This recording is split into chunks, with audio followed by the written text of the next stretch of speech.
was not a rich man in hell talking with a poor man in heaven. It was a little millionaire in hell talking with a multimillionaire in heaven. Dives didn't go to hell because he was rich. Dives didn't realize that his wealth was his opportunity. It was his opportunity to bridge the gulf that separated him from his brother Lazarus. Dives went to hell because he passed by Lazarus every day and he never really saw him. He went to hell because he allowed his brother to become invisible. Dives went to hell because he maximized the minimum and minimized the maximum.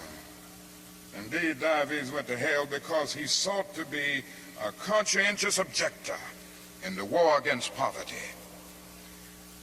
And this can happen to America, the richest nation in the world.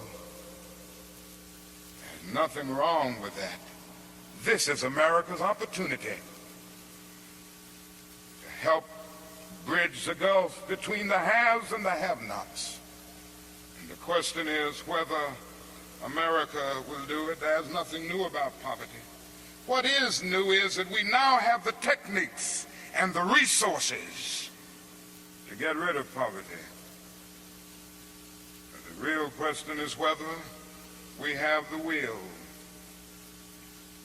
In a few weeks, some of us are coming to Washington to see if the will is still alive or if it is alive in this nation. We're coming to Washington in a poor people's campaign. Yes, we're going to bring the tired, the poor, the huddled masses. We're going to bring those who have known long years of hurt and neglect. We're going to bring those who've come to feel that life is a long and desolate corridor with no exit sign. We're going to bring children and adults and old people, people who've never seen a doctor or a dentist in their lives. We're not coming to engage in any histrionic gesture. We're not coming to tear up Washington. We're coming to demand that the government will address itself to the problem of poverty.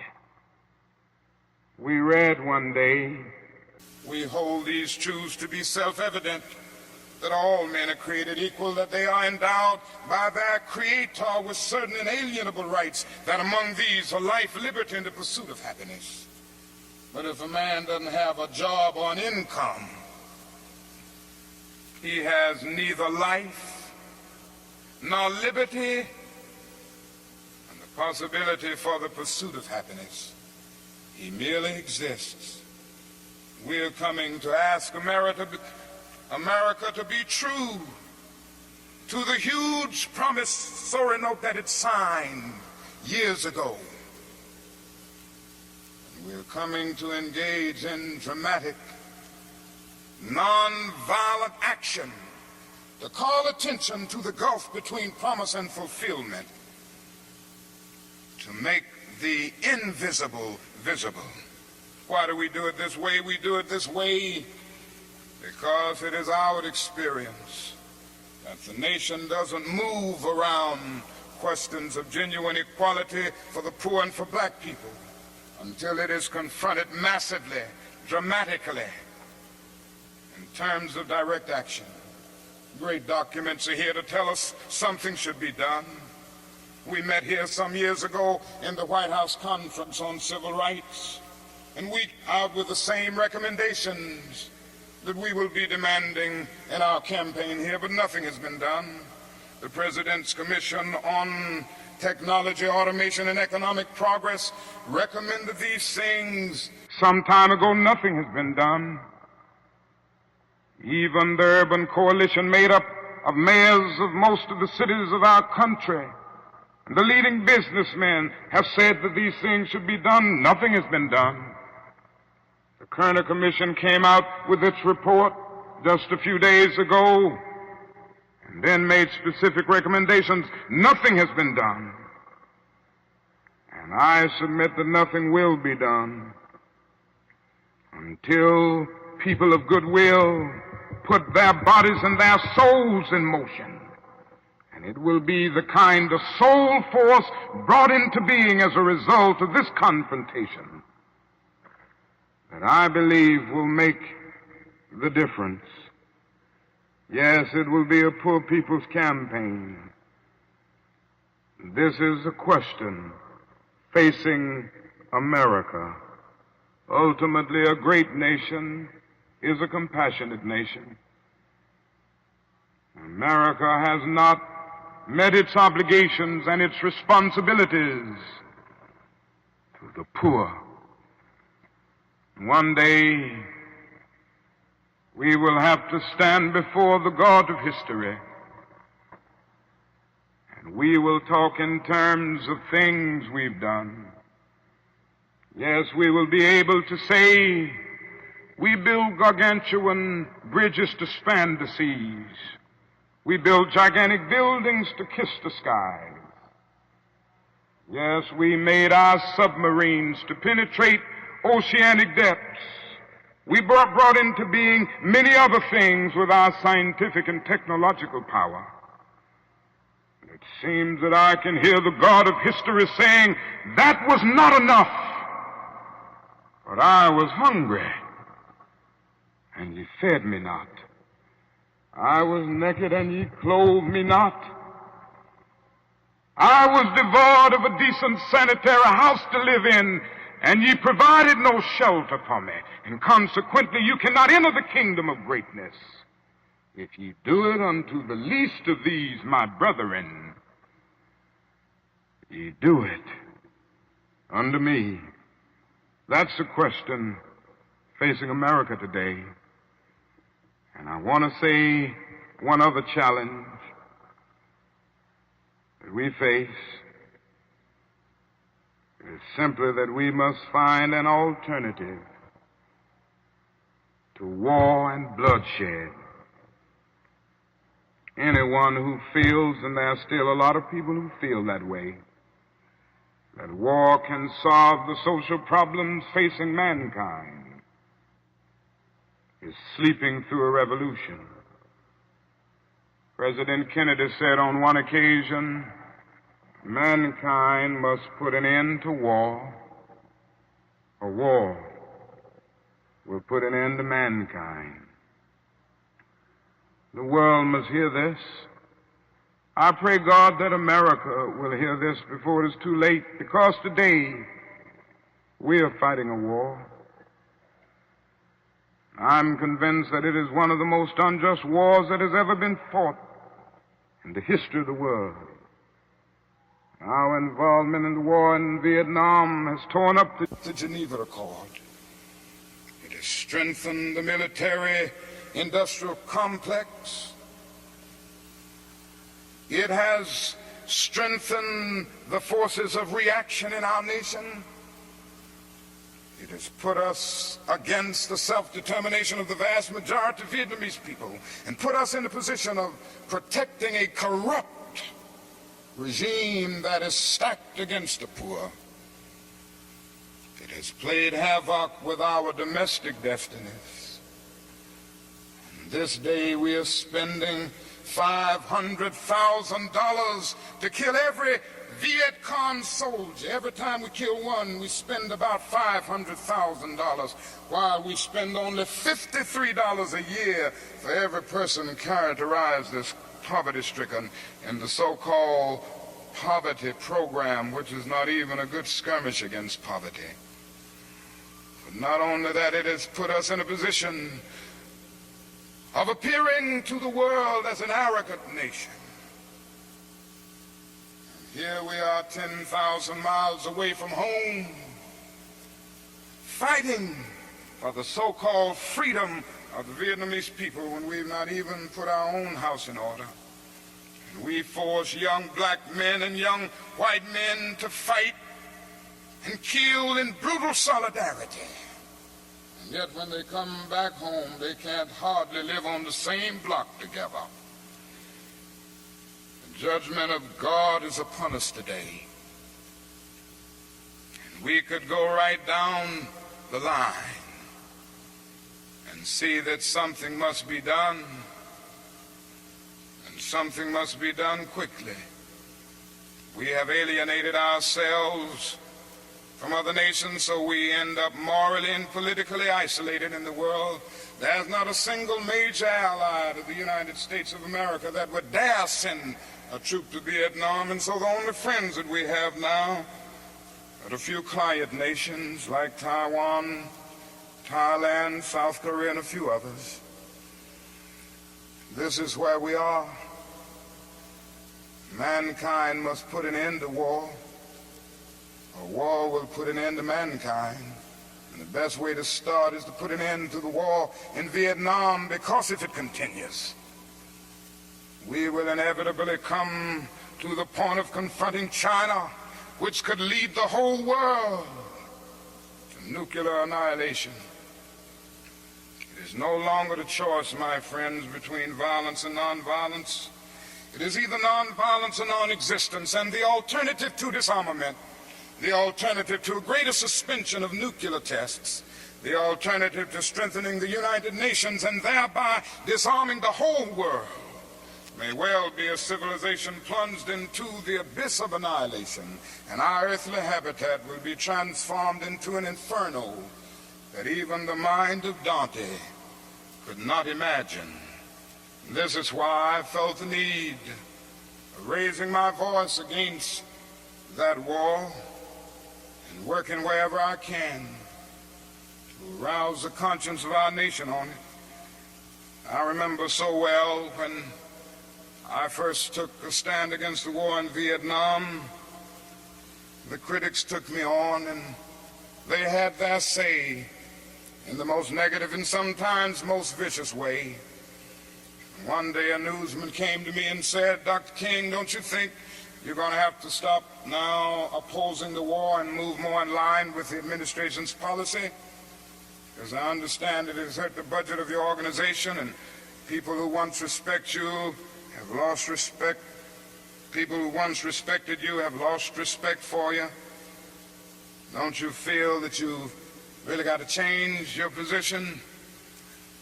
I looked at him and I had to say, "Sir, I'm sorry, you don't know me. I'm not a consensus leader.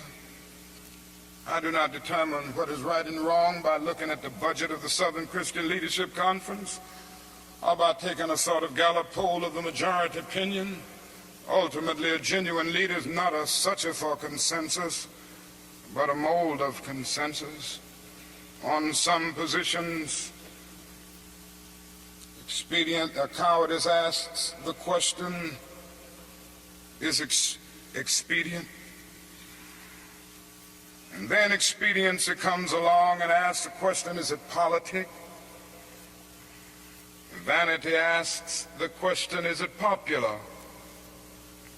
And conscience asks the question, is it right? And there comes a time when one must take a position that is neither safe, nor politic, nor popular. But he must do it because conscience tells him it is right. And I believe today that that is a need for all people of goodwill to come with a massive act of conscience and say, in the words of the old Negro spiritual, we ain't gonna study war no more. This is the challenge facing modern man. Let me close by saying that we have difficult days ahead in the struggle for justice and peace. But I will not yield to a politic of despair. I'm going to maintain hope. As we come to Washington in this campaign, the cards are stacked against us. This time we will really confront a Goliath. And God grants that we will be that David of truth set out against the Goliath of injustice, the Goliath of neglect, the Goliath of refusing to deal with the problems. And go on with a determination to make America the truly great America that it is called to be. I say to you that our goal is freedom, and I believe we're going to get there, because however much she strays away from it, the goal of America is freedom. Abused and scorned though we may be as a people, our destiny is tied up in the destiny of America. Before the Pilgrim Fathers landed at Plymouth, we were here. Before Jefferson etched across the pages of history the majestic words of the Declaration of Independence, we were here. Before the beautiful words of the Star-Spangled Banner were written, we were here. For more than 2 centuries, our forebears labored here without wages. They made cotton king, and they built the homes of their masters in the midst of the most humiliating and oppressive conditions. And yet out of a bottomless vitality, they continue to grow and develop. If the inexpressible cruelties of slavery couldn't stop us, the opposition that we now face will surely fail. We're going to win our freedom because both the sacred heritage of our nation and the eternal will of the Almighty God are embodied in our echoing demands. And so however dark it is, however deep the angry feelings are and the violent explosions are, I can still sing, we shall overcome. We shall overcome because the arc of the moral universe is long, but it bends toward justice. We shall overcome because Carlyle is right. No lie can live forever. We shall overcome because William Cullen Bryant is right. Truth-crushed earth will rise again. We shall overcome because James Russell Lowell is right, as we were singing earlier today. Truth forever on the scaffold, wrong forever on the throne, yet that scaffold sways the future. And behind the dim unknown standeth God within the shadow, keeping watch above his own. With this faith, we will be able to hew out of the mountain of despair a stone of hope. With this faith, we will be able to transform the jangling discords of our nation into a beautiful symphony of brotherhood. Thank God for John, who centuries ago out on a lonely, obscure island called Patmos caught vision of the New Jerusalem descending out of heaven from God, and who heard a voice saying, behold, I make all things new. Former things are passed away. God grant that we will be participants in this newness and this magnificent development. If we will but do it, we will bring about a new day of justice and brotherhood and peace. And that day the morning stars will sing together. New opportunities. I would like to deal with the challenges that we face today as a result of this triple revolution that has taken place in the world today. First, we are challenged to develop a world perspective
Good morning.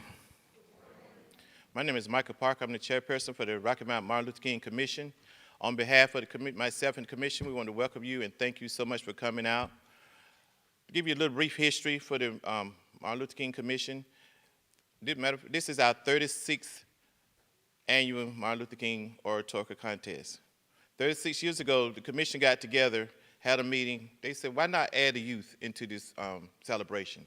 So they came about with the Youth Oratorical Contest. So this is how the Oratorical Contest for Rocky Mount got birthed 36 years ago.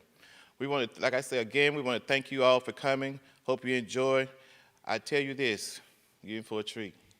I had an opportunity to do the run-through with them on Wednesday, this past Wednesday. You're going to be excited. I'm excited to see what their views and their points are going to be. But you're going to really enjoy. Thank you. Now we will have the Reverend Milton Batts to come out and lead us in prayer.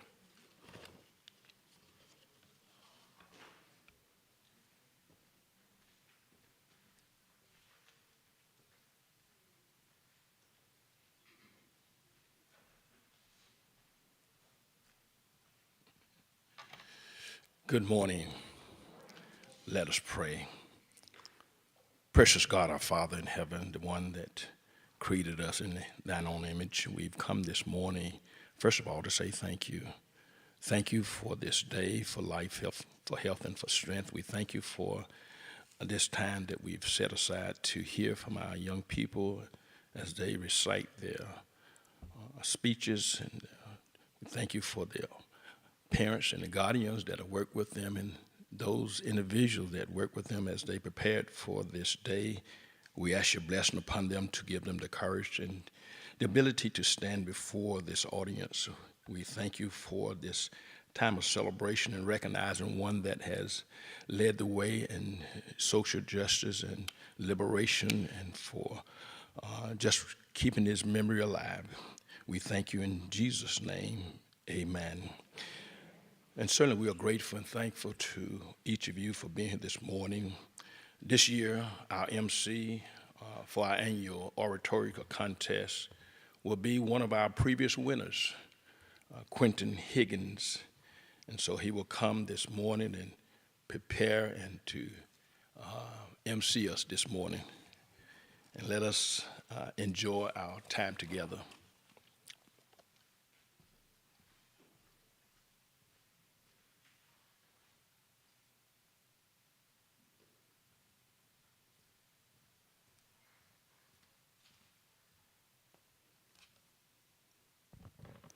Ladies and gentlemen, it is my honor to introduce our distinguished Master of Ceremonies for today's Oratorical Contest. Quentin Deshaun Higgins is a dedicated leader, inspiring orator, and devoted father. His journey of excellence began as a contestant in the MLK Oratorical Contest, where he achieved remarkable success, placing third, then second, and then ultimately winning first place on January 12, 2017, under the theme, The Origin of the Dream. Mr. Higgins' passion for leadership and service started early. He was the founder of the Fellowship of Christian Athletes in Nat Central Middle School, continued his involvement through high school serving in FCA, and engaging with communities and schools, and Trio Upward Bound.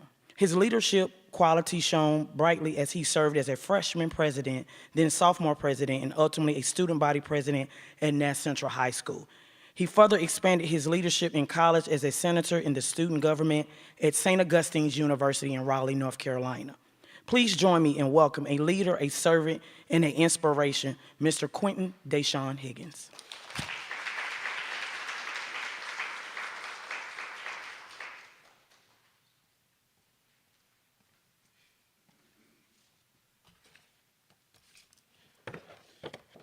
Good morning.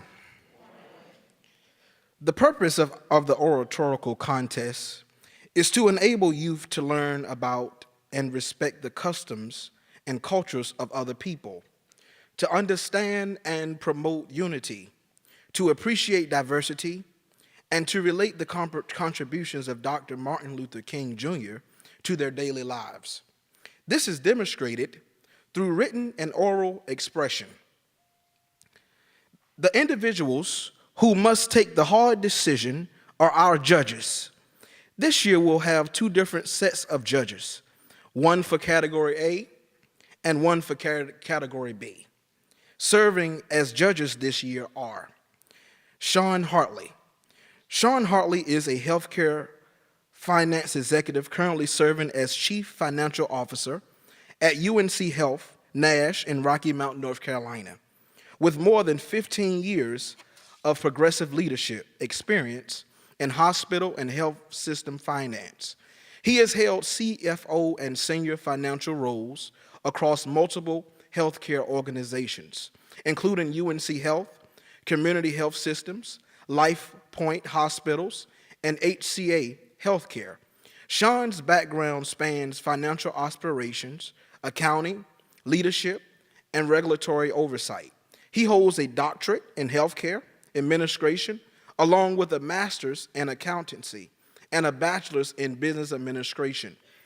Lynn Battle is a board-certified holistic practitioner and the owner of Battleground Holistic Wellness, LLC. She serves individuals who wish to explore the foundations of mental wellness with alternative medicines, sacred healing, massages, conscious movement, sound therapy, meditation, and other healing traditions and modalities. Battleground Holistic Wellness is located conveniently here in the city of Rocky Mount. Lynn is also an officer for Southeast Rocky Mount Community Association. Thomas L. Everett is a public servant and U.S. Army veteran, currently serving as the Assistant County Manager for Halifax County, North Carolina, where he oversees county operations, strategic planning, and public service delivery. His career is built upon 17 years of military service. As a first lieutenant, during which he specialized in logistics, human resources, and healthcare administration.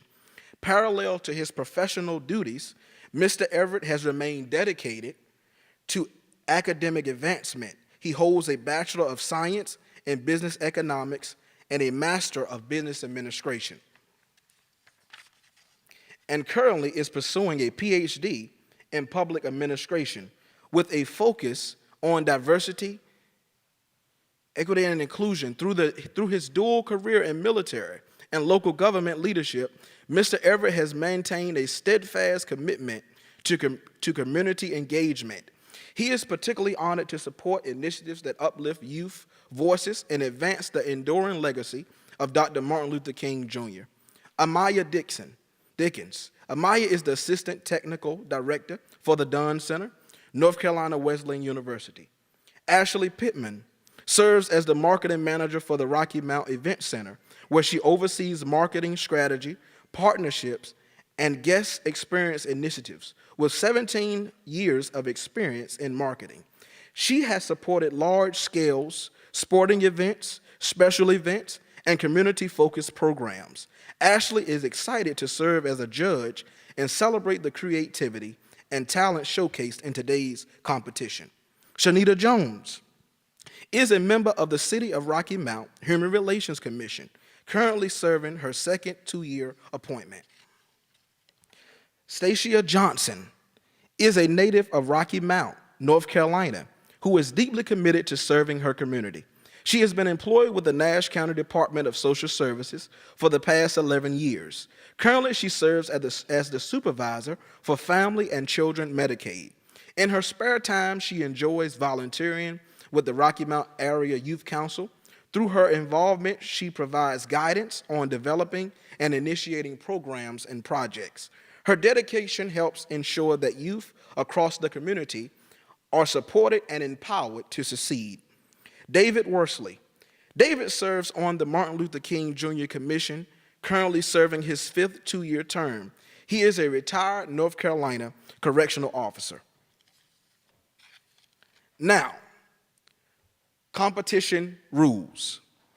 The theme selected for students in grades 6 through 8, our theme is what community means to me. And for students in grades 9 through 12, I am the future of my community. Their speeches must be clear, reflect the theme's message, and will be limited to 3 minutes. We are now ready to hear from our contestants. We will begin with students in grades 6 through 8, which will represent category A. In the competition, they will not give their names, but they will be recognized by numbers only. I will announce each number. The students should be ready when it's time for the numbers to appear. We wish all contestants the very best of luck. Let the competition begin.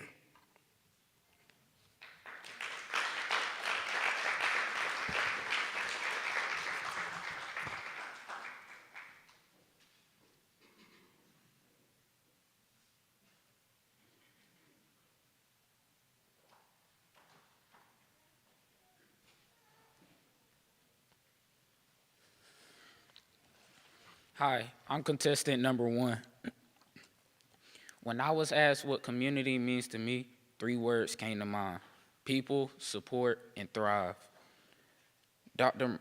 Martin Luther King Jr. once said, "Darkness cannot drive out darkness. Only light can do that. Hate cannot drive out hate. Only love can do that." The way we can do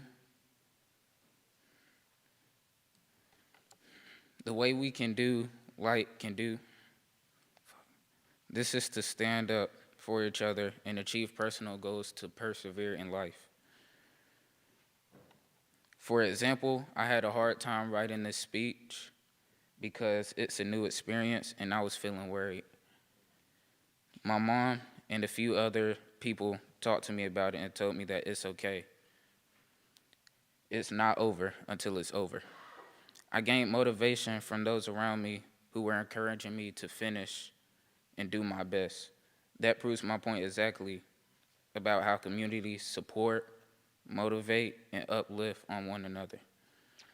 Being a part of a community isn't just community helping you or others. It's also about how you contribute to your community. Dr. King said everybody can be great because anybody can serve. There are so many things, big and small, that we can do, such as pick up trash when people litter or say a kind word. I want to carry Dr. King's dream about what he called our beloved community. His actions were inspiring and motivational as one of the most popular Black history figures ever. Dr. King had a dream, and it will come true as long as we do our part. So have a dream and do the work. Thank you.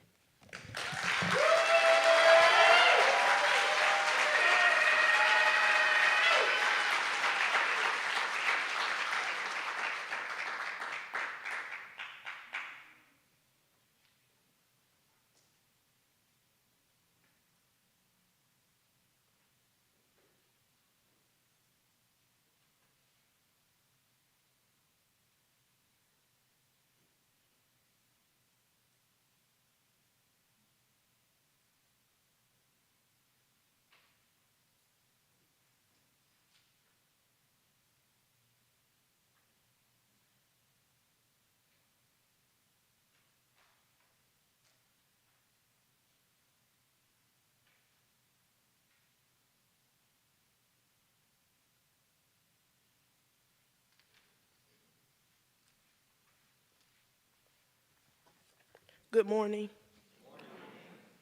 I am contestant number 2. What community means to me? When I think about the word community, I think about the people. Community is not only where we live, it's how we live together. Honestly, for me, community look like a lot like my basketball team. We push each other to work harder, trust one another, and keep going, even when things get tough. It looks like my band, where every person matters, and we learn that when one person is off, the whole group feels it.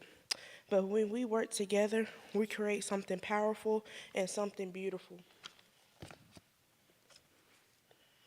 1 Corinthians 12:6 tells us, if one part suffers, every part suffers from it. Basically, what affects one person affects us all.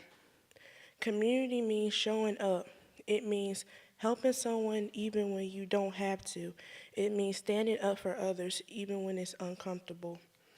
Galatians 6:2, carry each other's burdens.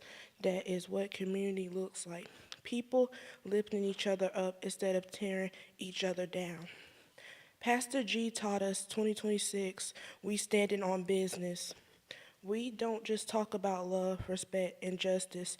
We live it. We hold ourselves accountable. We do what's right, and we show up for each other, even when it's hard. Community is my school, where classmates support each other during hardest tests and harder days. It's my church, where we love, serve, and be there for one another. It's my city, where people from different backgrounds and beliefs come together. Not because we are the same, but because we chose to care. Community means choosing kindness instead of silence. It means listening instead of judging. It means believing that everyone deserves dignity and respect. As a seventh grader, I may not be able to change the whole world yet, but I can change how I treat people. I can support my family, church, family, teammates, encourage my band members, and stand up for what I know is right. I can be fair, I can be kind, I can speak up. When we live that way, community becomes more than just a word. It becomes a promise. A promise that we are better together, a promise that love is stronger than division, and a promise that by serving others and standing on business, we build the kind of community Dr. King dreamed of in the future that align with God's plan. Thank you.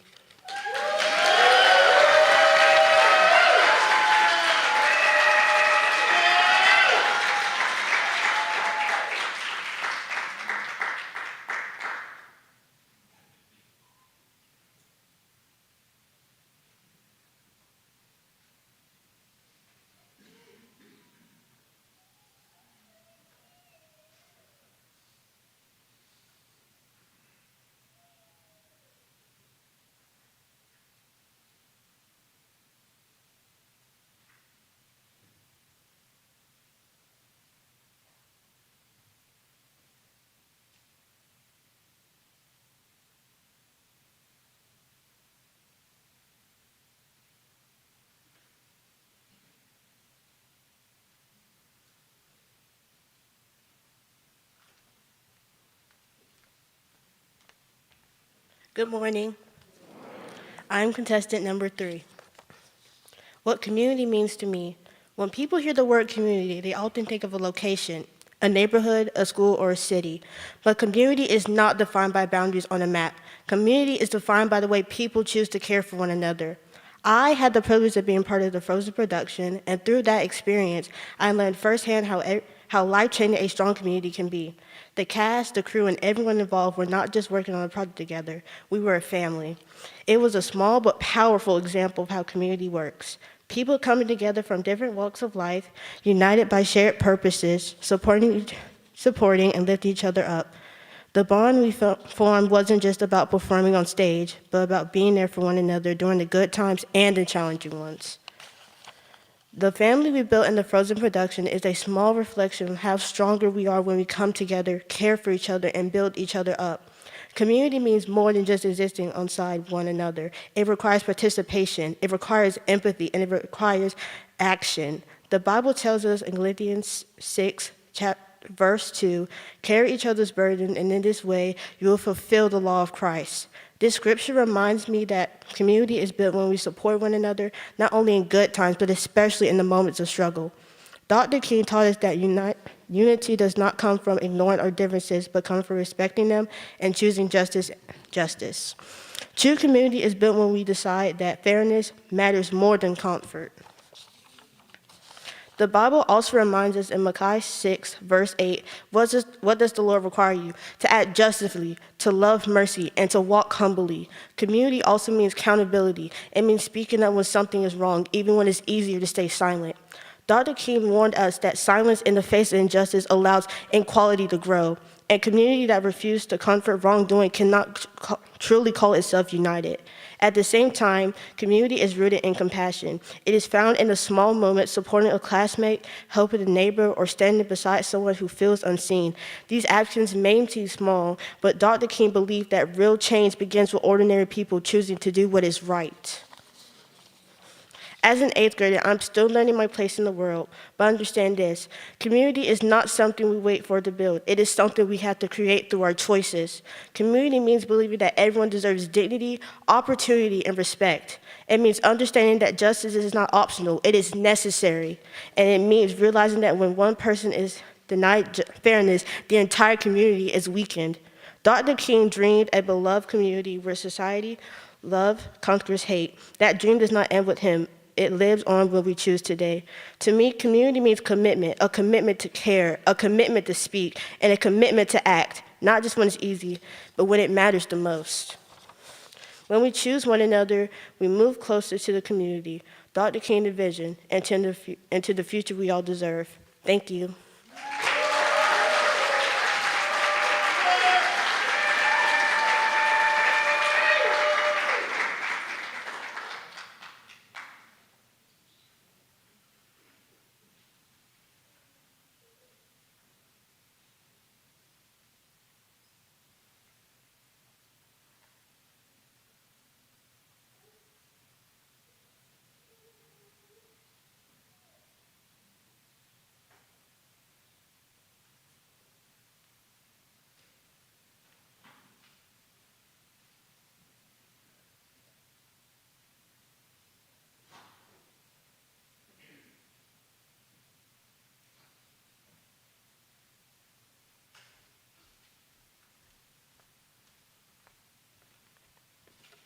Good morning. I'm contestant number 4, and this is what community meant to me. Community meant people you surround yourself with and people that build you up and not try to bring you down. As you can see, I have used past tense, meaning this is my opinion before I found out what community meant to Dr. King. This quote comes straight from Dr. King, and it says, "At the heart of all that civilization has meant and developed to this community, the mutually cooperative and voluntary venture of a man to assume a semblance of responsibility for his brother. This means where people voluntarily work together, recognizing their shared humanity and the responsibility for another's well-being."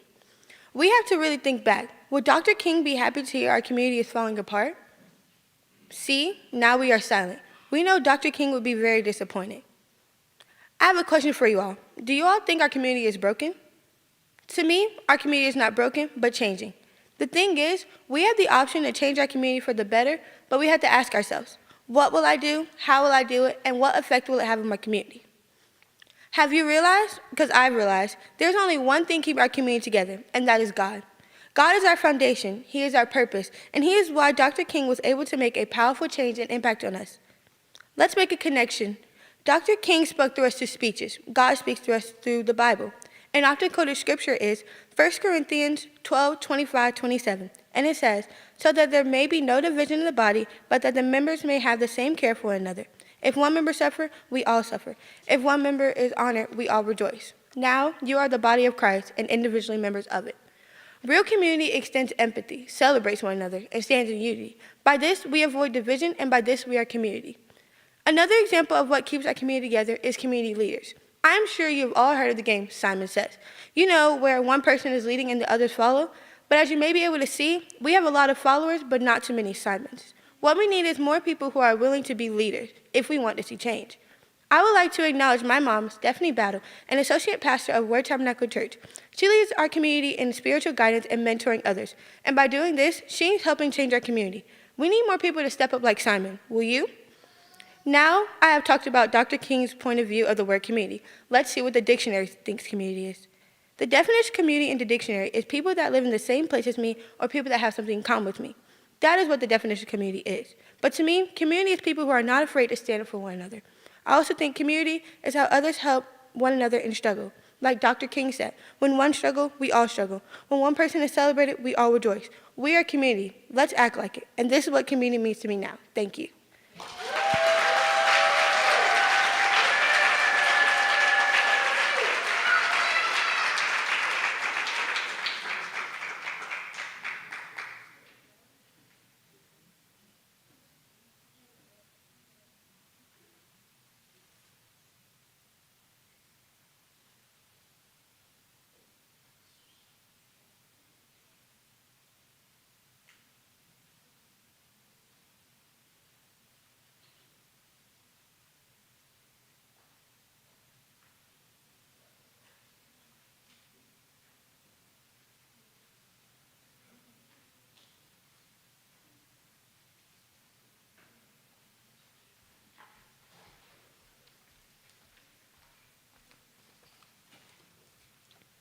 Good morning.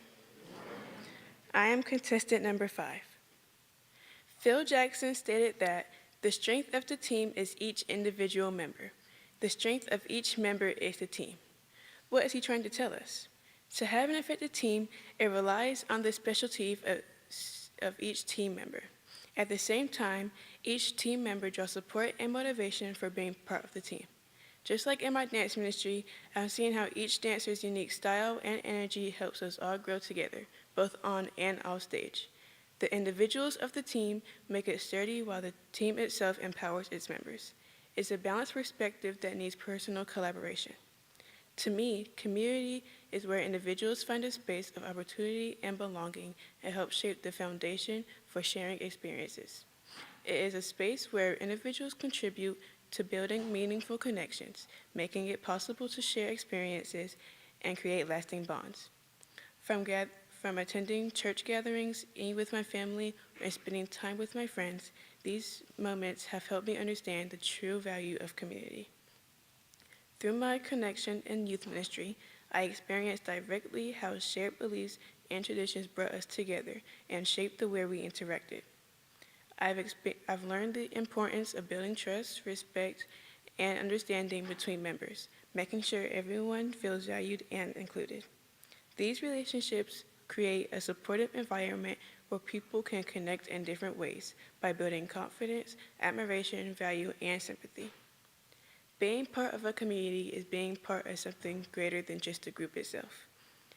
The value of a community extends beyond the relationships between its members, as its influence and positive effects can reach into the wider world. As Dr. Martin Luther King said, life's most persistent urgent question is, what are you doing for others? Like in my class at school, I've experienced how supportive classmates can make a big difference in my growth and confidence.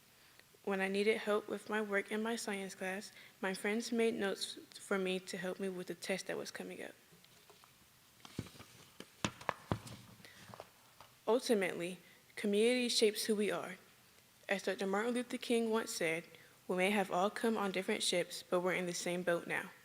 No matter where we come from or what we believe, the relationships we form within our communities remind us that we are not alone. As Maya Angelou said, we are more alike, my friends, than we are unalike. Together, we can create a more supportive and inclusive world. Thank you.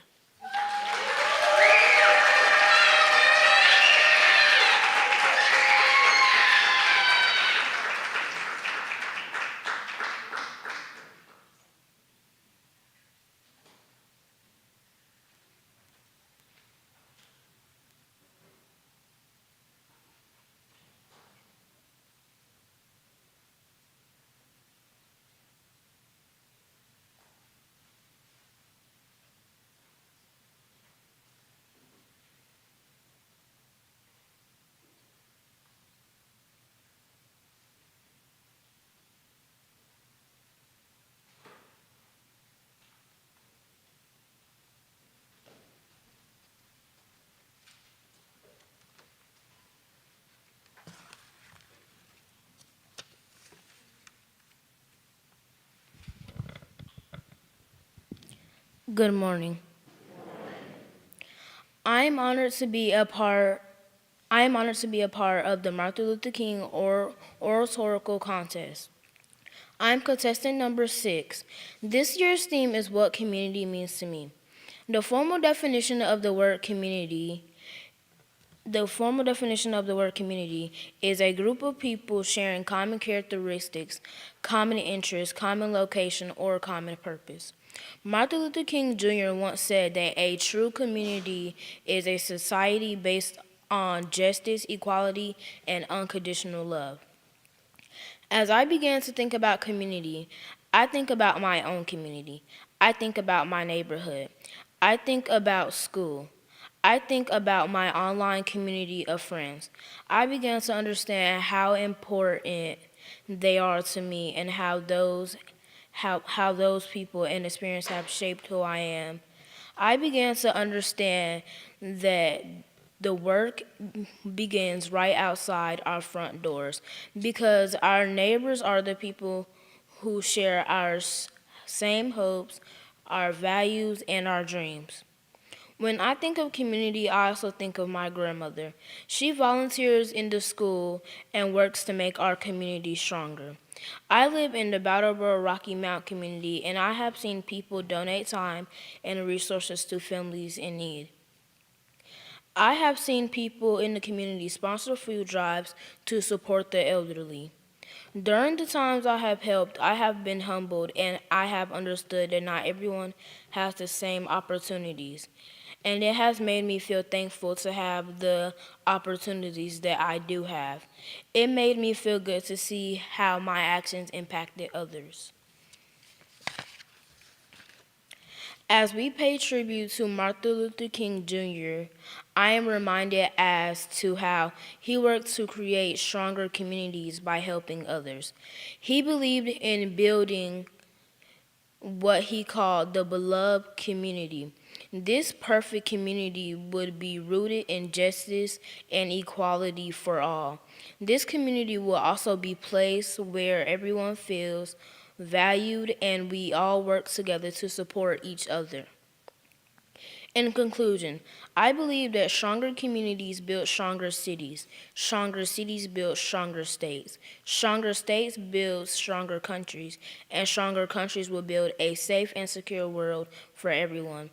As we strive to build a sustainable world, one community at a time, I would love to see a beloved community that Dr. King dreamed of.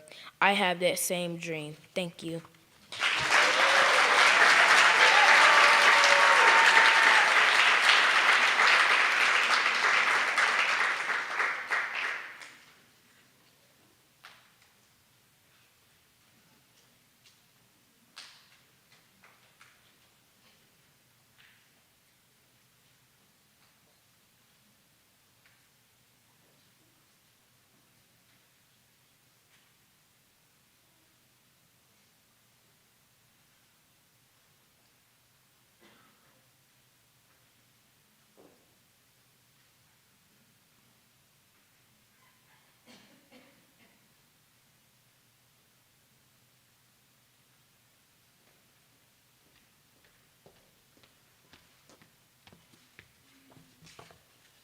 Good morning. I'm contestant number 7.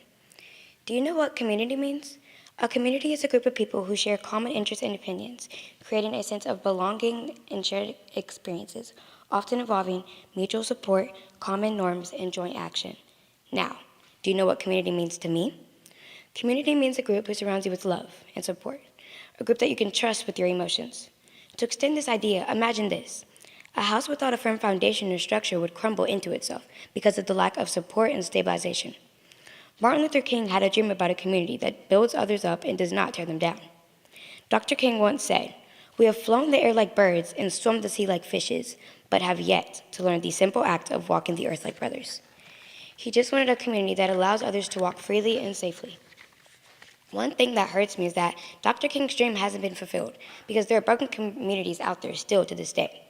Broken communities represent areas or groups lacking support, resources, and trust, leading to problems like crime, war, or other conflicts. A current broken community is the Gaza war between Hamas, a Palestinian group, and Israel. In fact, it is the complete opposite of an ideal community. People are slowly tearing each other apart, or losing their home, or even their life because of a war over land, security, and beliefs. A broken community near home is when one of my close friends' uncle got deported for quote-unquote being illegal while he had a green card. His wife knew it was unfair and tried fighting for his rights to stay in America, which ended with her losing her job and having to move in with family. This deeply affected my friend and her sense of community in many ways.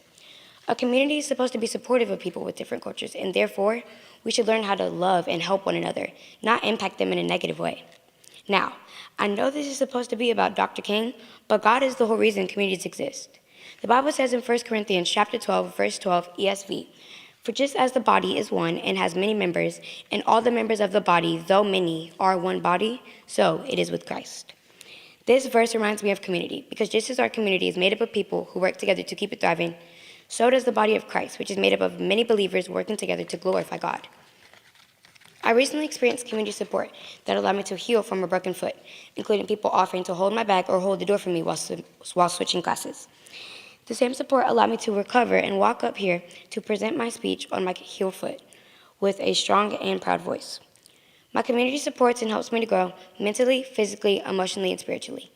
Dr. King said, life's most persistent and urgent question is, what are you doing for others? So, what are you willing to do for others? Are you willing to take care of others at the expense of yourself? Are you willing to accept others for who they are? Are you willing to do your part in this community? That is the question. Thank you.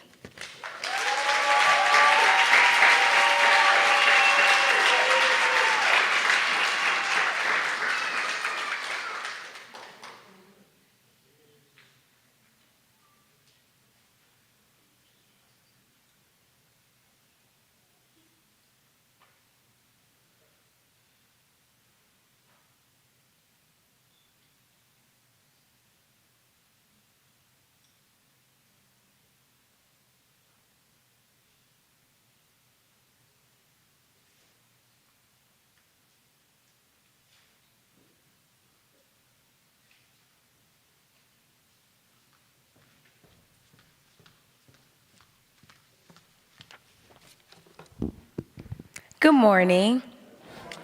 I'm contestant number 8.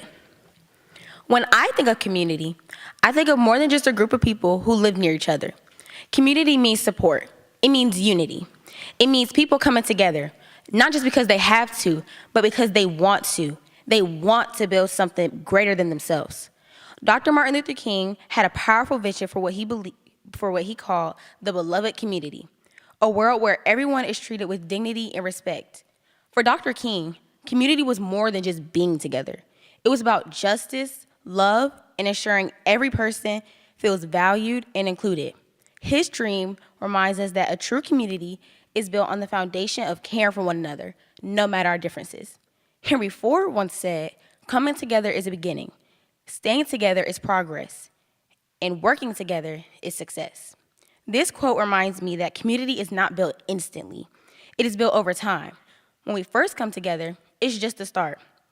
We are started to learn about each other, our dreams, our struggles, and our hopes.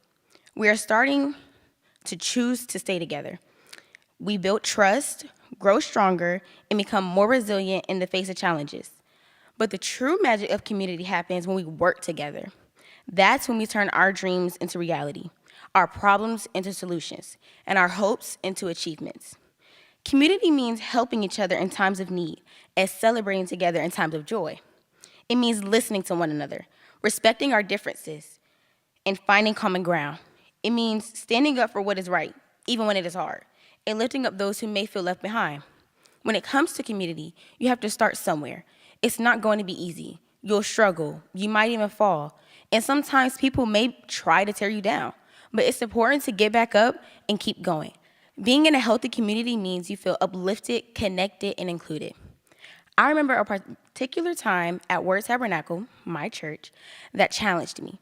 During dance practice, there was a moment when I was asked to help other dancers, and I felt overwhelmed by the responsibility. I had doubts about whether I was actually helping them. However, another dancer then came over, offering a helping hand. It was at that moment I realized I have people around me that want to help me and notice when I don't feel confident. At Word, I found my resilience bolstered by a community that rallied around me, urging me forward with unwavering support. Not only me, but everybody. I have seen the power of community in my own life, whether it's my family, my neighborhood, or my church. I know that I am never alone. There are always people willing to lend a hand, share a smile, or offer words of encouragement. Together, we are stronger than we could ever be alone. So, what does community mean to me? It means hope. It means love. It means working side by side toward a better tomorrow. Let us remember Dr. King's words and strive not just to come together, but to stay together, work together, and respect each other, because that is where true success lies. Thank you.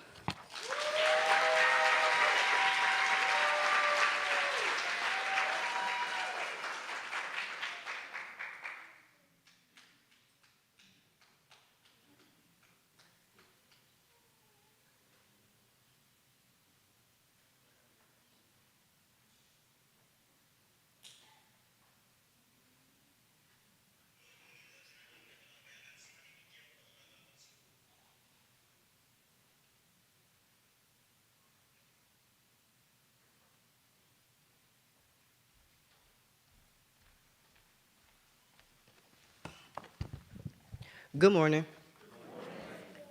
I am contestant number 9. Today I would like to share with you what my community means to me. I am from a small town in Edgecombe County called Leggett. Please allow me to use the letters in Leggett to share with you what my small hometown means to me. The L is for love. Everyone has love for each other in Leggett. Your neighbor is like your family, and we show this the way we look after each other. When one hurts, one hurt. We all hurt. When one celebrates, we all celebrate. The E is for effort. Each person in my community makes an effort to make our community better. We come together and get things done. Each household plays a part and will take up another part if needed. My G is for goals.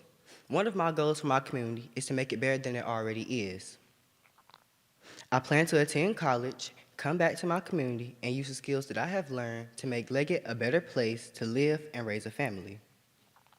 My second G is for giving back. People in my community love giving back and helping people. I have been a part of my church's school supplies giveaway and other community service projects. As I mentioned before, I plan to return to my community as a way of giving back. My second E is for everyone. Everyone is involved in my community, no matter how old or young. We have a strong faith community that includes 2 churches. These churches help create the foundation we need to have a strong community. We visit each other's churches and plan events together. We support each other in all events and activities. T is for time. My community has invested a lot of time in me, from neighbors making sure I got home safe from the bus stop to them coming to my school when I'm being celebrated. They take the time to mentor me and encourage me in everything I do to become a better student and person. Finally, my last T is for testimony. This is my testimony on what my community means to me. My community has shaped me into the person I am today and who I will become in the future. They encourage me to be involved inside and outside of my community.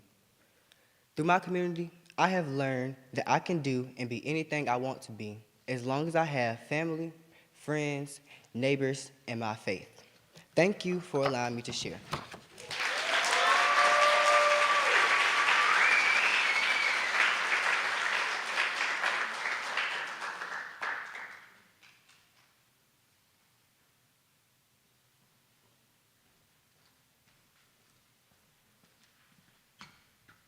Let's give our middle school students a round of applause.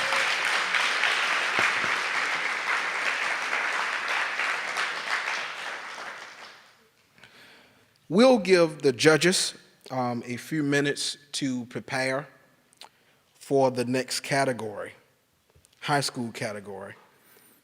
And at this time, what we're going to do is we're going to take a quick 10-minute break to allow the judges to have a moment, and for anyone that needs a break at this time. So at this time, we're going to take a 10-minute break. Thank you.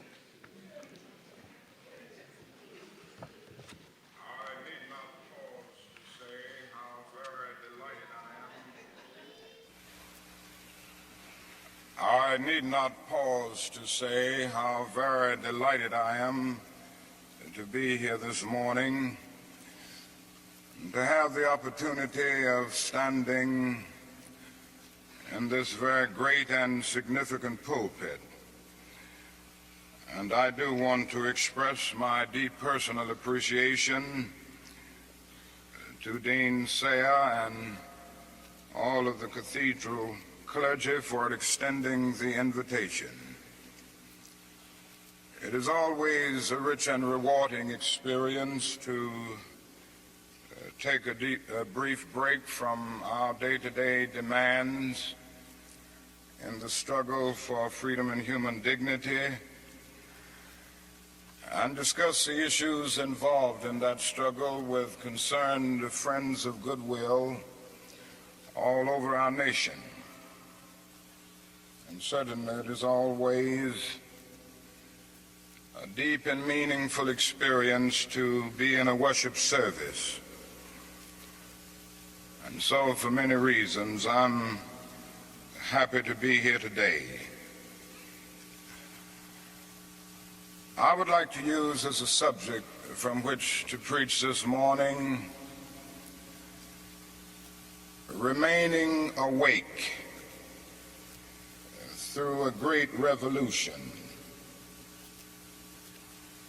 And the text for the morning is found in the book of Revelation. There are two passages there that I would like to quote. It's in the 16th chapter of that book. Behold, I make all things new. Former things are passed away. I'm sure that most of you have read that arresting little story from the pen of Washington Irving, entitled Rip Van Winkle. The one thing that we usually remember about the story is that Rip Van Winkle slept 20 years.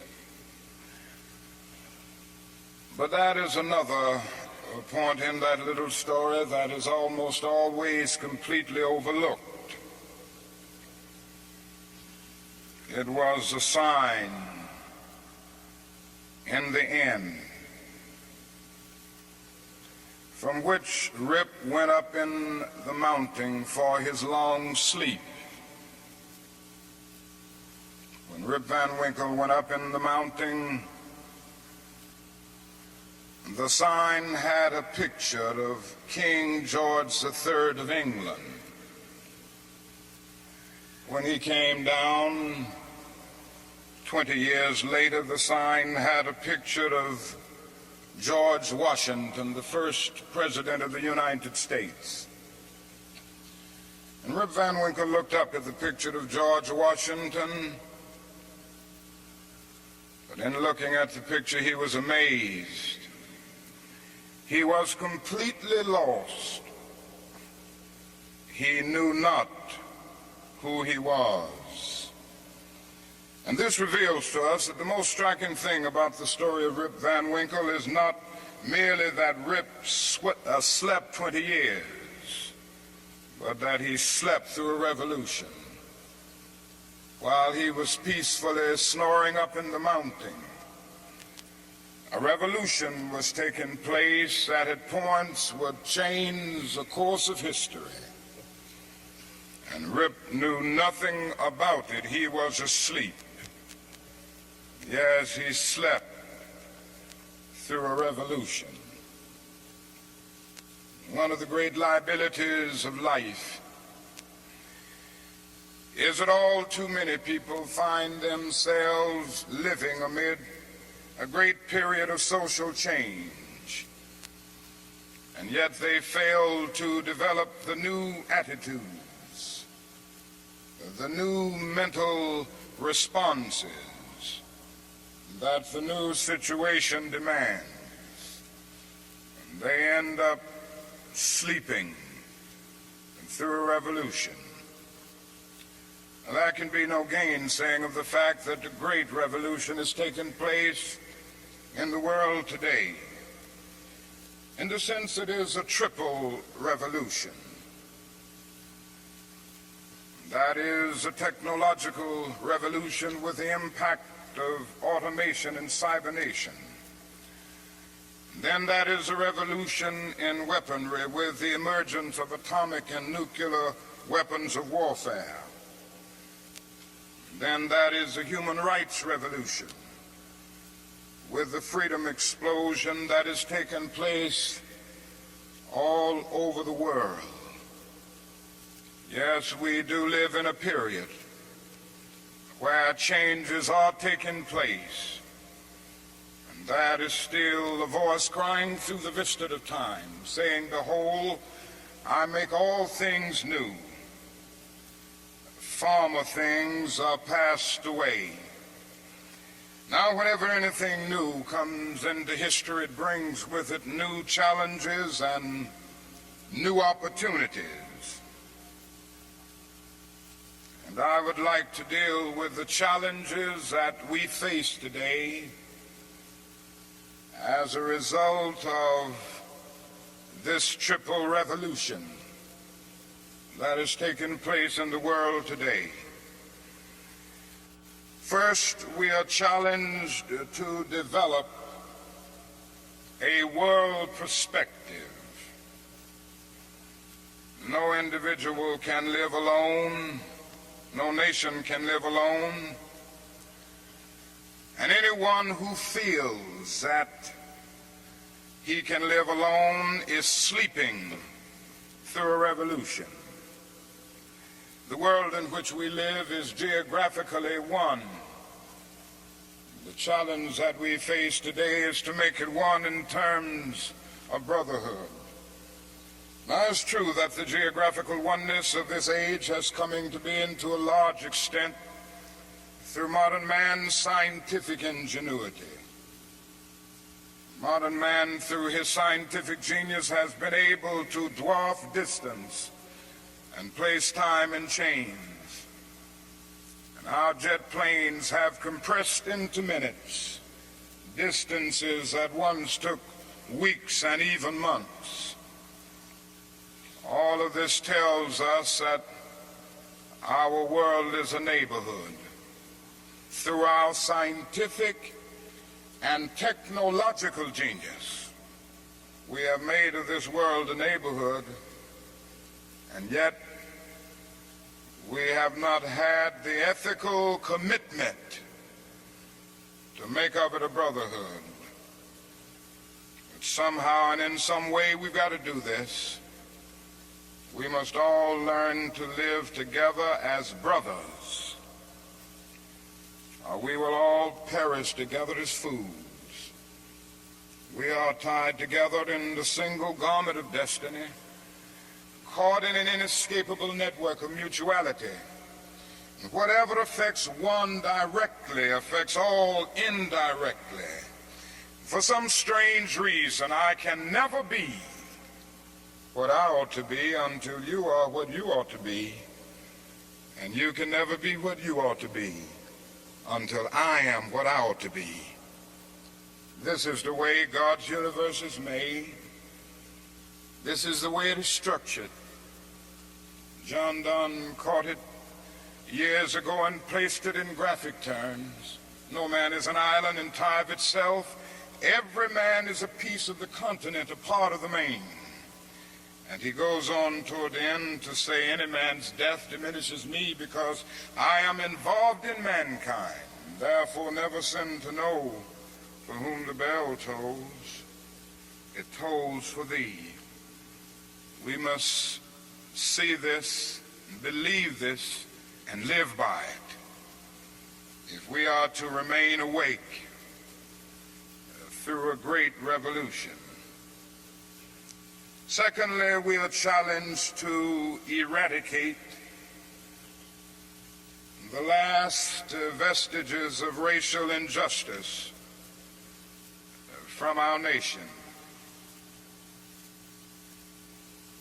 I must say this morning that racial injustice is still the black man's burden and the white man's shame. It is an unhappy truth that racism is a way of life for the vast majority of white Americans, spoken and unspoken, acknowledged and denied, subtle and sometimes not so subtle. The disease of racism permeates and poisons a whole body politic. And I can see nothing more urgent than for America to work passionately and unrelentingly to get rid of the disease of racism. Something positive must be done. Everyone must share in the guilt, as individuals and as institutions. The government must certainly share the guilt. Individuals must share the guilt. Even the church must share the guilt. We must face the sad fact at 11 o'clock on Sunday morning when we stand to sing, "In Christ there is no east nor west." We stand in the most segregated hour of America. The hour has come for everybody, for all institutions of the public sector and the private sector, to work to get rid of racism. Now, if we are to do it, we must honestly admit certain things and get rid of certain myths that have constantly been disseminated all over our nation. One is the myth of time. It is a notion that only time can solve the problem of racial injustice. And there are those who often say... Let's hear from our high school contestants at this time.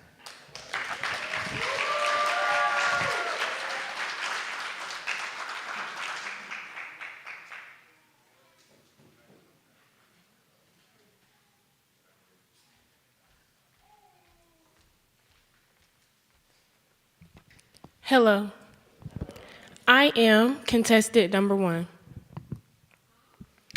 I am the future of my community. This phrase is just 7 words, but yet so powerful. As I pondered this particular theme, I searched for a deeper meaning. What could this mean?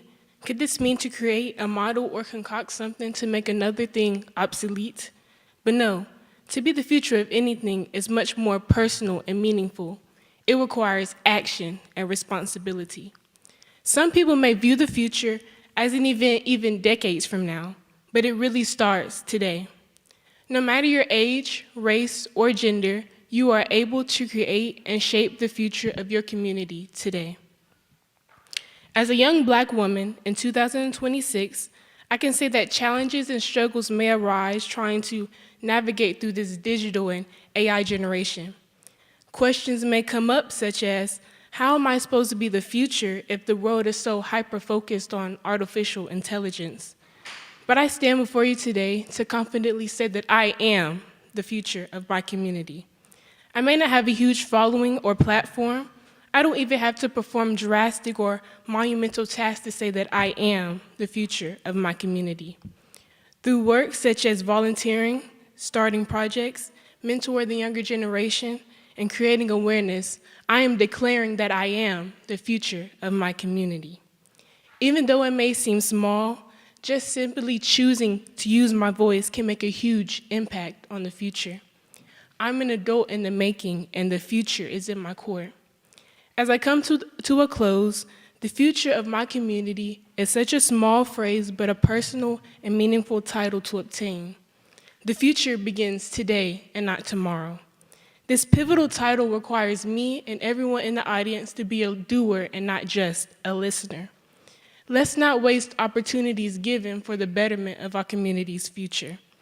The future is shaped by how we create it. Let us concoct a future so bright that not even darkness can dim it.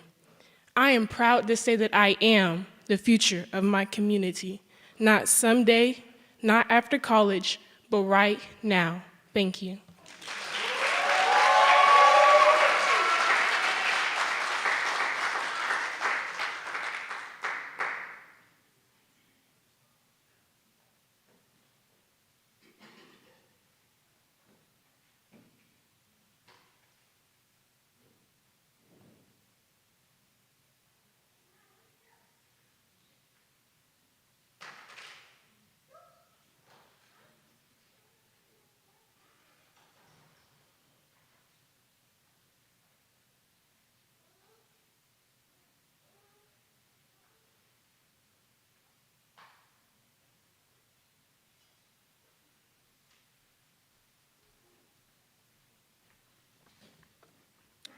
Good morning, everyone.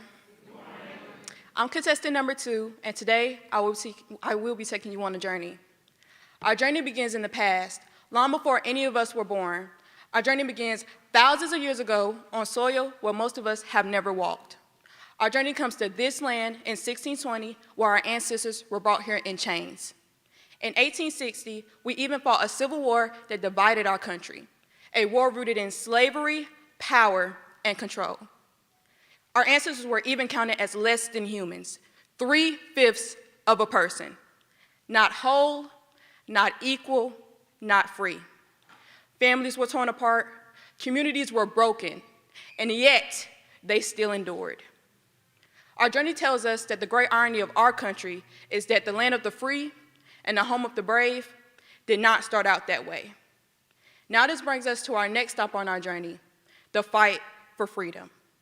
Despite discrimination and injustice, our people rose again in the civil rights movement, and our allies rose with us.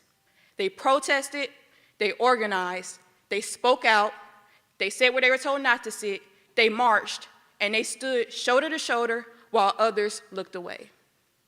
Martin Luther King, Malcolm X, John Lewis, Medgar Evans, Ella Baker, Coretta Scott King, and Thurgood Marshall. They held America accountable. Not because it was easy, but because it was right. They refused to be silent. And because of that, change happened. Now we arrive at our final stop on our journey today, the future we are building together. This is where we stand today, a new beginning, a chance to be our full selves without apology, a chance to honor those who came before us, not just with our words, but with our actions.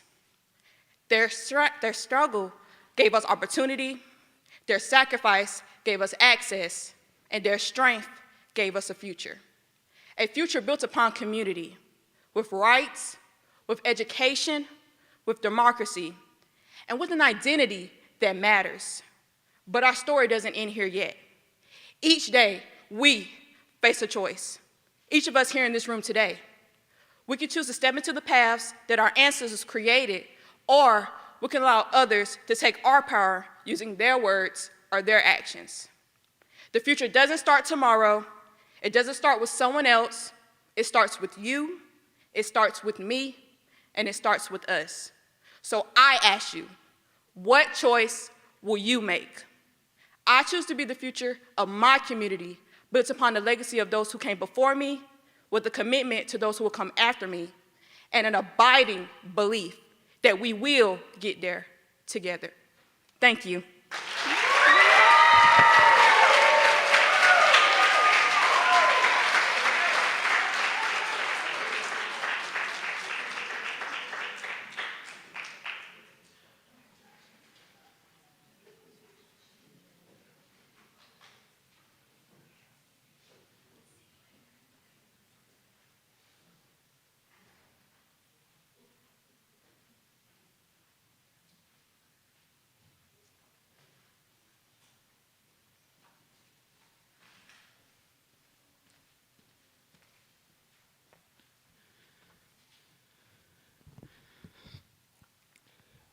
Good morning.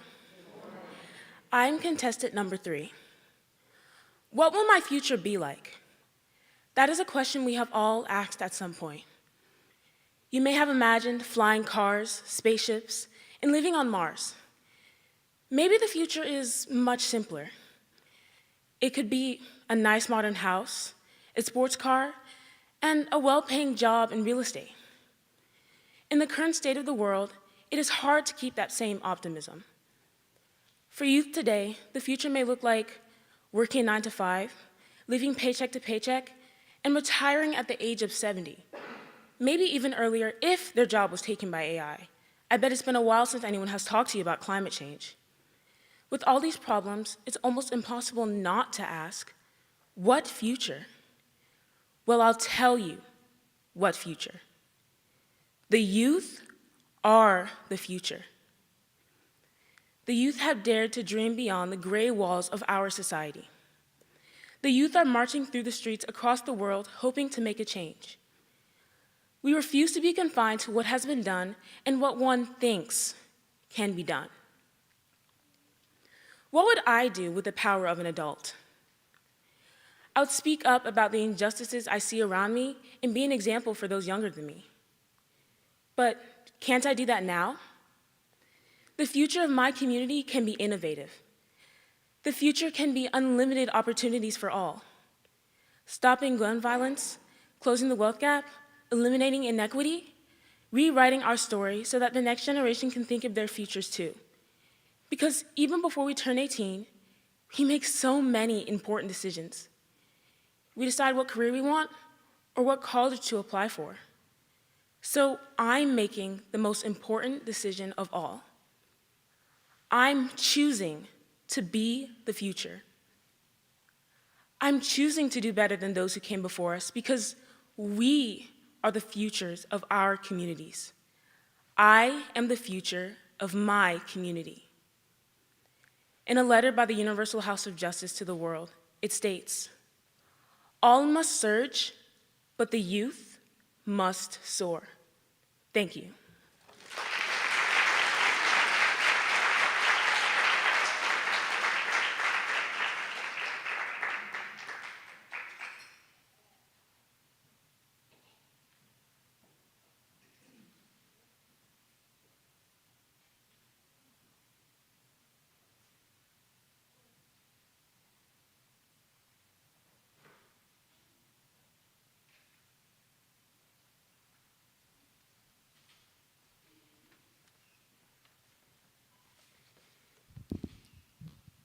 Good morning. I am contestant number 4. In a world of instant connection, information has become weaponized. Despite my own efforts to challenge my biases, it has become increasingly difficult to do so within the structure of our modern media. Any belief, whether just or immoral, can be validated depending on which source we choose to trust. This reality has troubled me as I've grappled with my own human nature. We're naturally inclined to believe what confirms our worldview. Social media not only exploits this tendency, but profits from it, building algorithms designed to repeatedly reaffirm what we already believe. I believe this plays a part in how we have arrived at our current moment, one in which many Americans have found a way to justify the unjustifiable. This raises an impossible question. What responsibility does the individual hold when hatred is cultivated by an environment seemingly out of their control? In searching for an answer, I turned to the wisdom of Dr. Martin Luther King Jr., who said, "We are not responsible for the environment we are born into, nor are we responsible for our hereditary circumstances.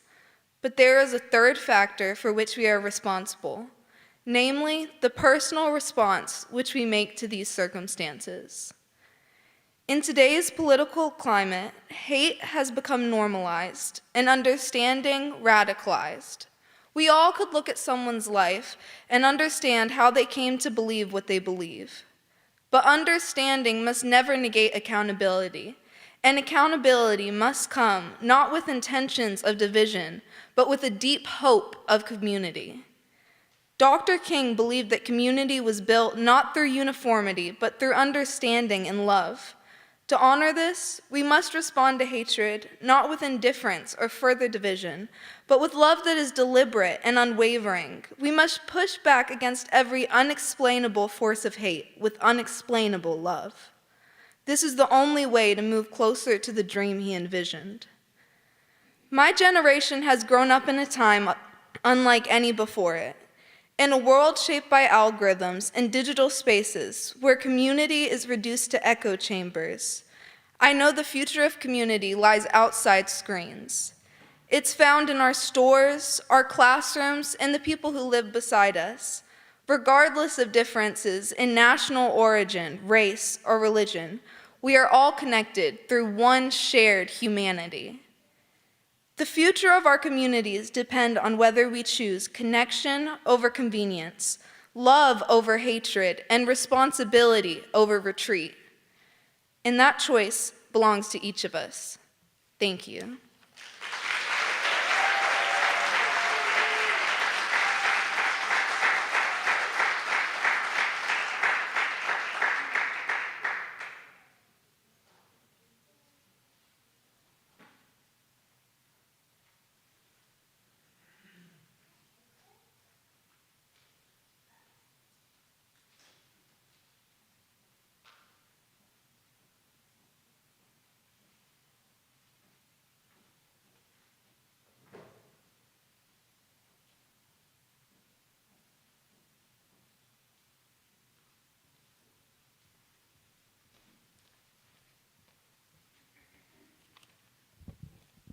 Good morning.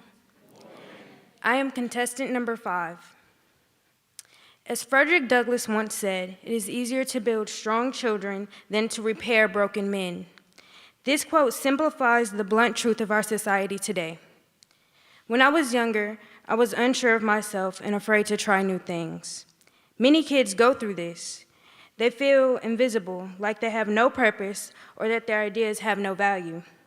I strayed away from using my voice, joining in on activities, and making a change because I felt insignificant and afraid to fail.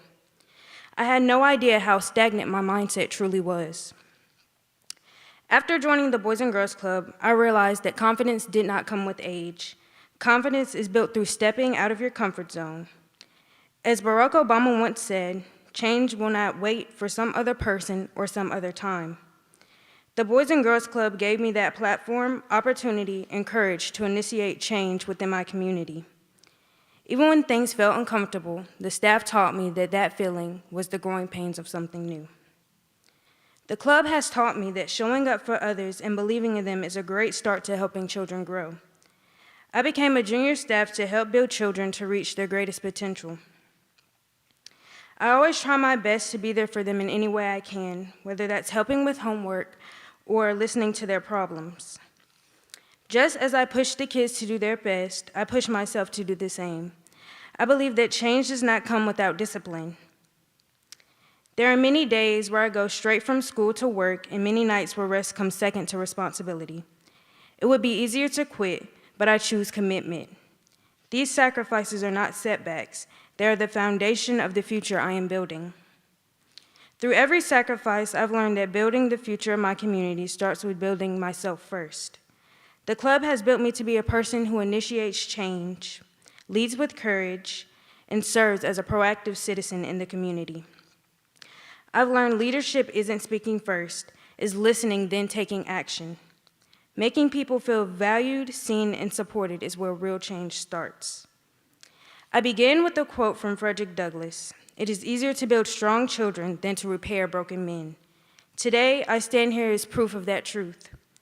Not because I was perfect, but because someone put the effort and time into me. When the community takes time to invest in our children, we build a better future from the start, a future Dr. King would have loved to see. I am the future because I choose to invest in our children. Now it's time to decide the future we are willing to build. Thank you.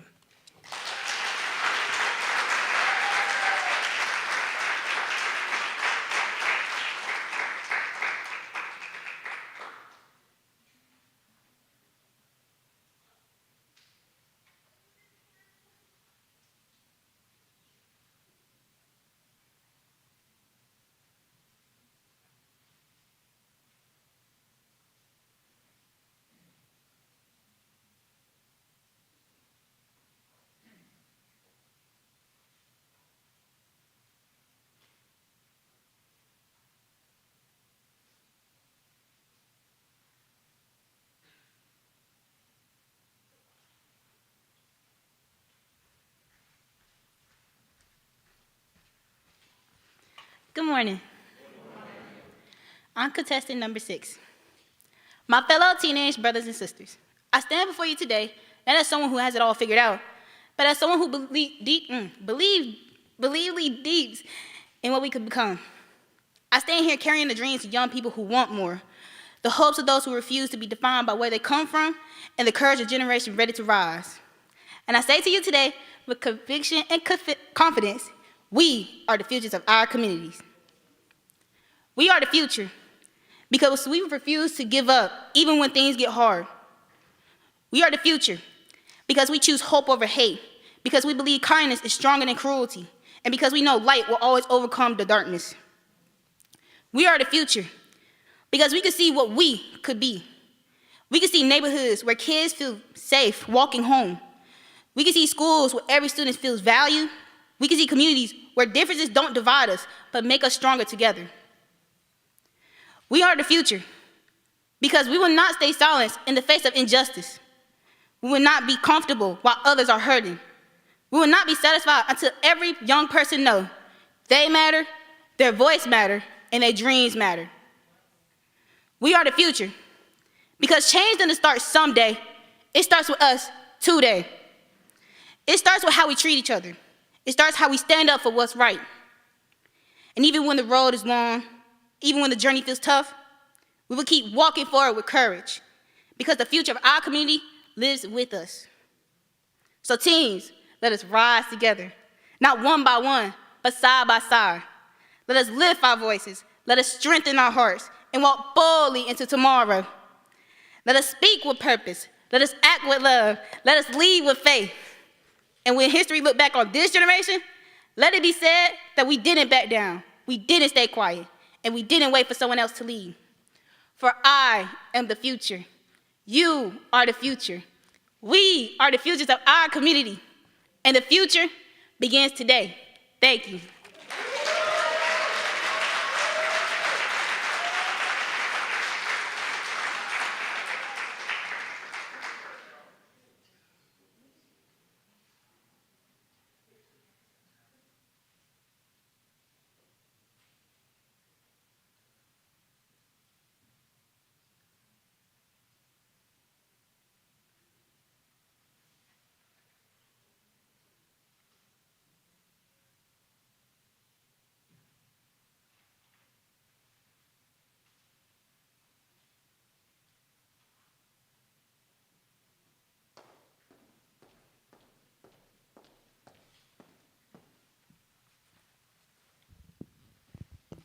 Good afternoon. I'm contestant number 7. When Rosa Parks refused to give up her seat, she took a stand against the injustices in her community. By choosing the truth over silence, she reminded me of the strength that comes with using your voice. Her action showed me how important the truth is in a community. With her decision to remain in her seat that day, she demonstrated how using your voice for the improvement of your community creates powerful change. I believe that the truth is what makes a community strong. We can uphold truth in a community by speaking up. I believe that when we use our voices, as Rosa Parks and Martin Luther King Jr. did, we can foster communities rooted in advocacy and truth. I remember a moment when I chose to speak up about a year ago. During a conversation about the Emancipation Proclamation, I realized that some people in the conversation didn't know what came after the abolishment of slavery. I knew that there was more to the event, so I decided to speak up and share the full story. I shared with them that while the Emancipation Proclamation did abolish slavery, the thousands of Black soldiers who joined the Civil War afterwards were oftentimes mistreated, and still today, there are a multitude of unmarked graves for the Black soldiers. From that experience, I learned that misconceptions lose their power when the truth is allowed to be fully heard. I believe that community is about connection, and that truth is one of the strongest ways to connect people. As the future of my community and a continuation of Dr. King's fight for truth, unity, and justice, I plan to use my voice so that every truth is told, every voice is heard, and every person is encouraged to make our community stronger. Thank you.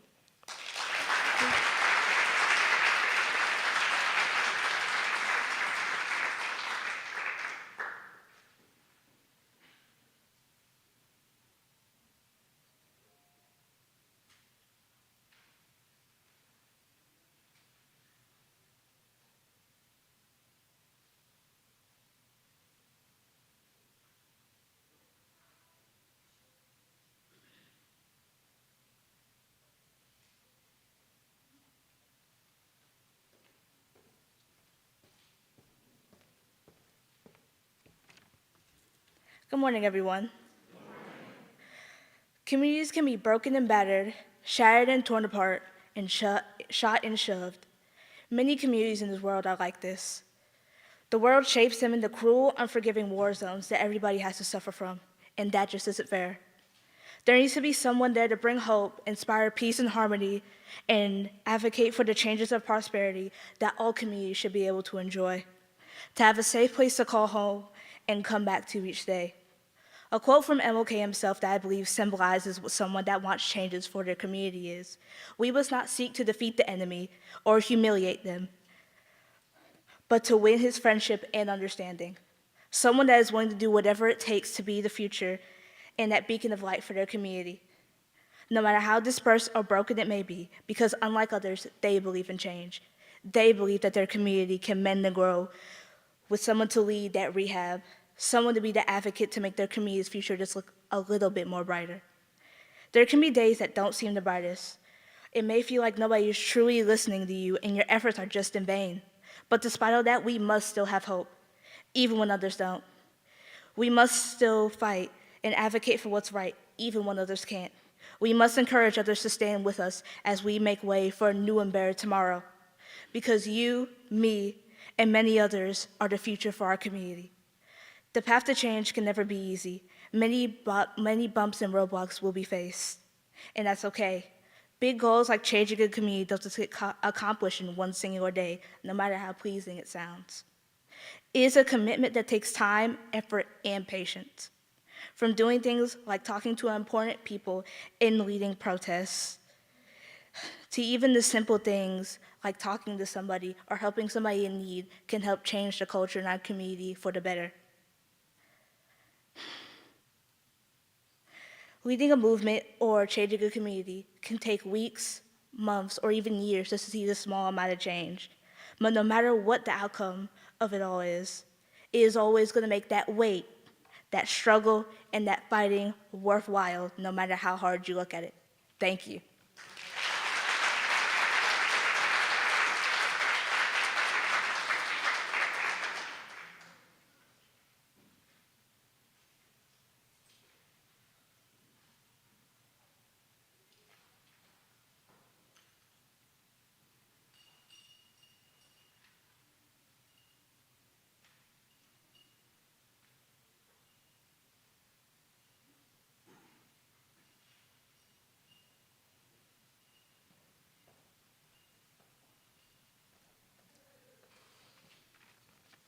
Good morning. I'm contestant number 9. How can I be the future of my community now? Research says that about 1/3 of teens participate in community activity. Yet I believe it's important for everyone to play their part in a community, especially the next generation. You can say you care about community, but it means nothing if you don't make an effort to do something. My experiences with the community consist of helping nonprofit organizations and associating with Special Olympics. We collected canned goods to give to homeless shelters. Also, I went with some elementary students to the Special Olympics. There, I was able to help them guide through each game. Actions speak louder than words, so what are you doing? Maggie Kuhn says that you should speak your mind, even if your voice shakes. That means no matter who is around you or what others say, we should always speak up. Sharing your thoughts with others can help by giving ideas to a situation or spreading important information. A great role model for speaking up is Martin Luther King Jr. He believed that our lives begin to end the day we become silent about things that matter. From protesting to preaching, he always stood up for what's right, even if others didn't like it. Words can open ears, but action creates change. We are the future, so why wait until later to start making an impact? There are so many ways you can partake in communities, such as volunteering, by helping other students study for a test, or help serve the elderly. Doing this, you not only impact another person's life, but learn valuable lessons. The future is defined by the present and community.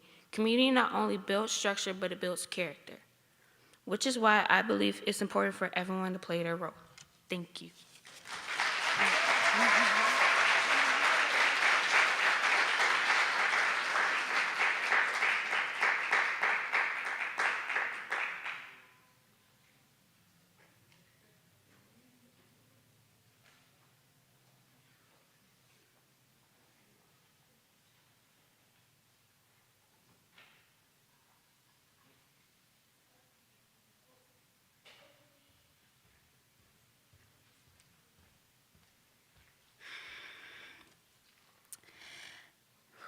Hello, I am contestant number 10. I rise through hurt, pain, and everything I see. Is this how I want my future to be? What about the future of my community? Are the things we do for survival or to fit in? Tell me what we fear. Is it pain or people based on appearance? Dr. King once said, People fail to get along because they fear each other. They fear each other because they don't know each other. They don't know each other because they have not communicated with each other. This teaches us that we should not fear people based on appearance, but instead, Dr. King is encouraging us to be brave enough to get out of our comfort zone and communicate with others to get to know them. This is how a sense of community is formed. While I am the future of my community, I believe that I am the now of my community because what I do now affects the future.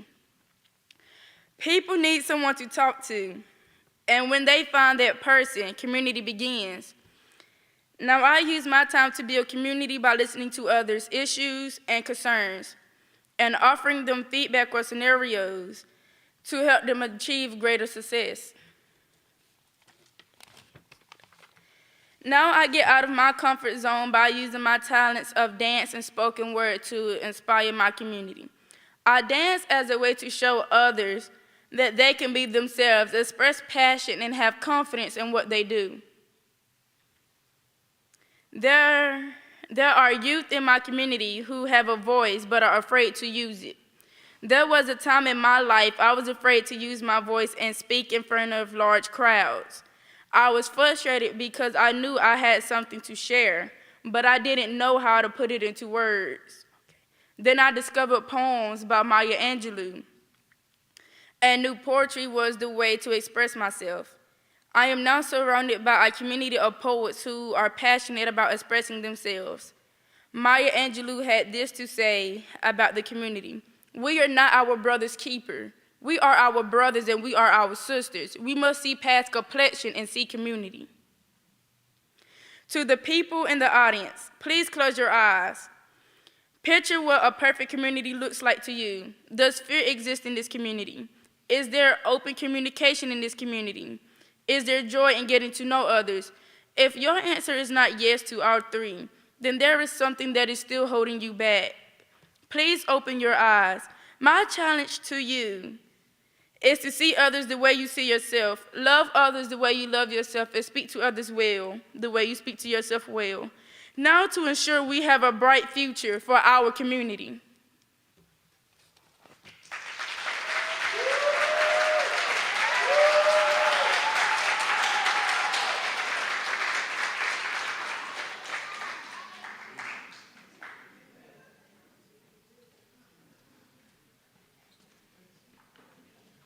Let's give our middle school and high school contestants a round of applause.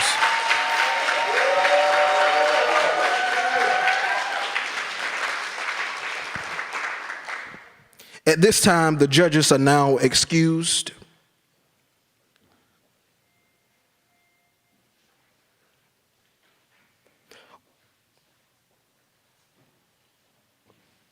While they are putting their heads together, here are some announcements that I would like to share with you.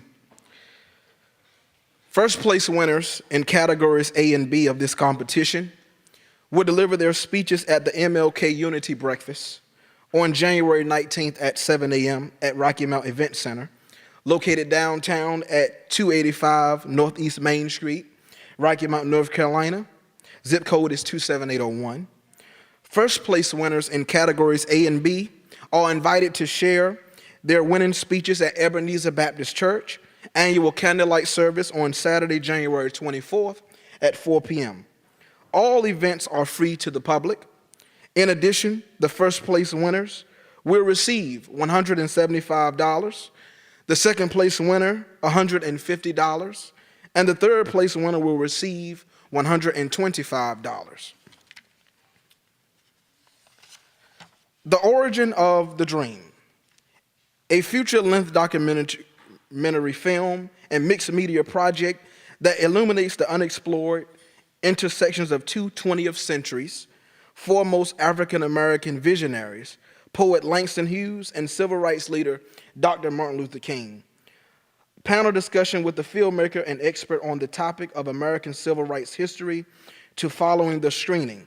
On January 17th, 2026 at 6 p.m. here, this documentary will be held, The Origin of the Dream. At this time, we will have a short intermission while the judges get themselves together, and we will return back briefly. Thank you.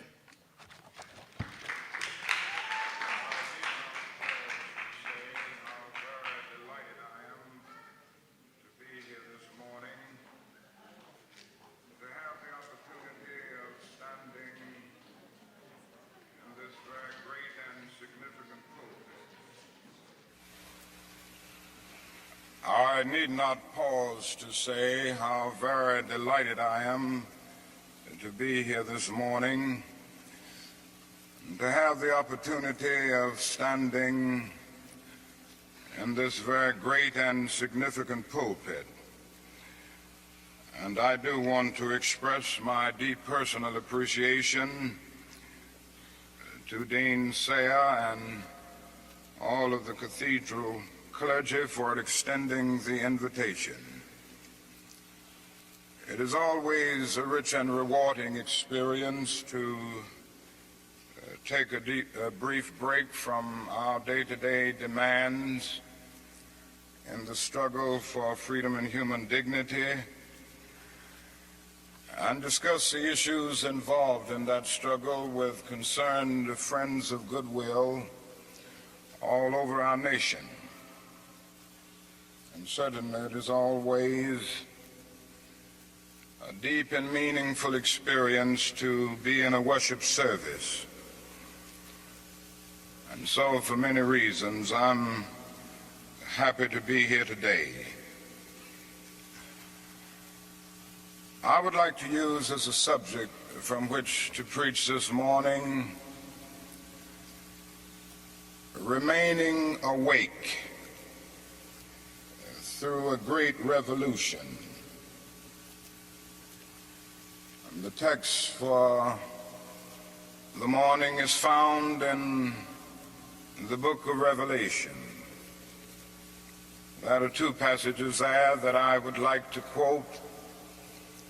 It's in the 16th chapter of that book. Behold, I make all things new. Former things are passed away. I'm sure that most of you have read that arresting little story from the pen of Washington Irving entitled Rip Van Winkle. The one thing that we usually remember about the story is that Rip Van Winkle slept 20 years. But that is another point in that little story that is almost always completely overlooked. It was a sign in the end from which Rip went up in the mountain for his long sleep. When Rip Van Winkle went up in the mountain, the sign had a picture of King George III of England. When he came down 20 years later, the sign had a picture of George Washington, the first president of the United States. And Rip Van Winkle looked up at the picture of George Washington, but in looking at the picture, he was amazed. He was completely lost. He knew not who he was. And this reveals to us that the most striking thing about the story of Rip Van Winkle is not merely that Rip slept 20 years, but that he slept through a revolution. While he was peacefully snoring up in the mountain, a revolution was taking place that at points would change the course of history. And Rip knew nothing about it. He was asleep. Yes, he slept through a revolution. One of the great liabilities of life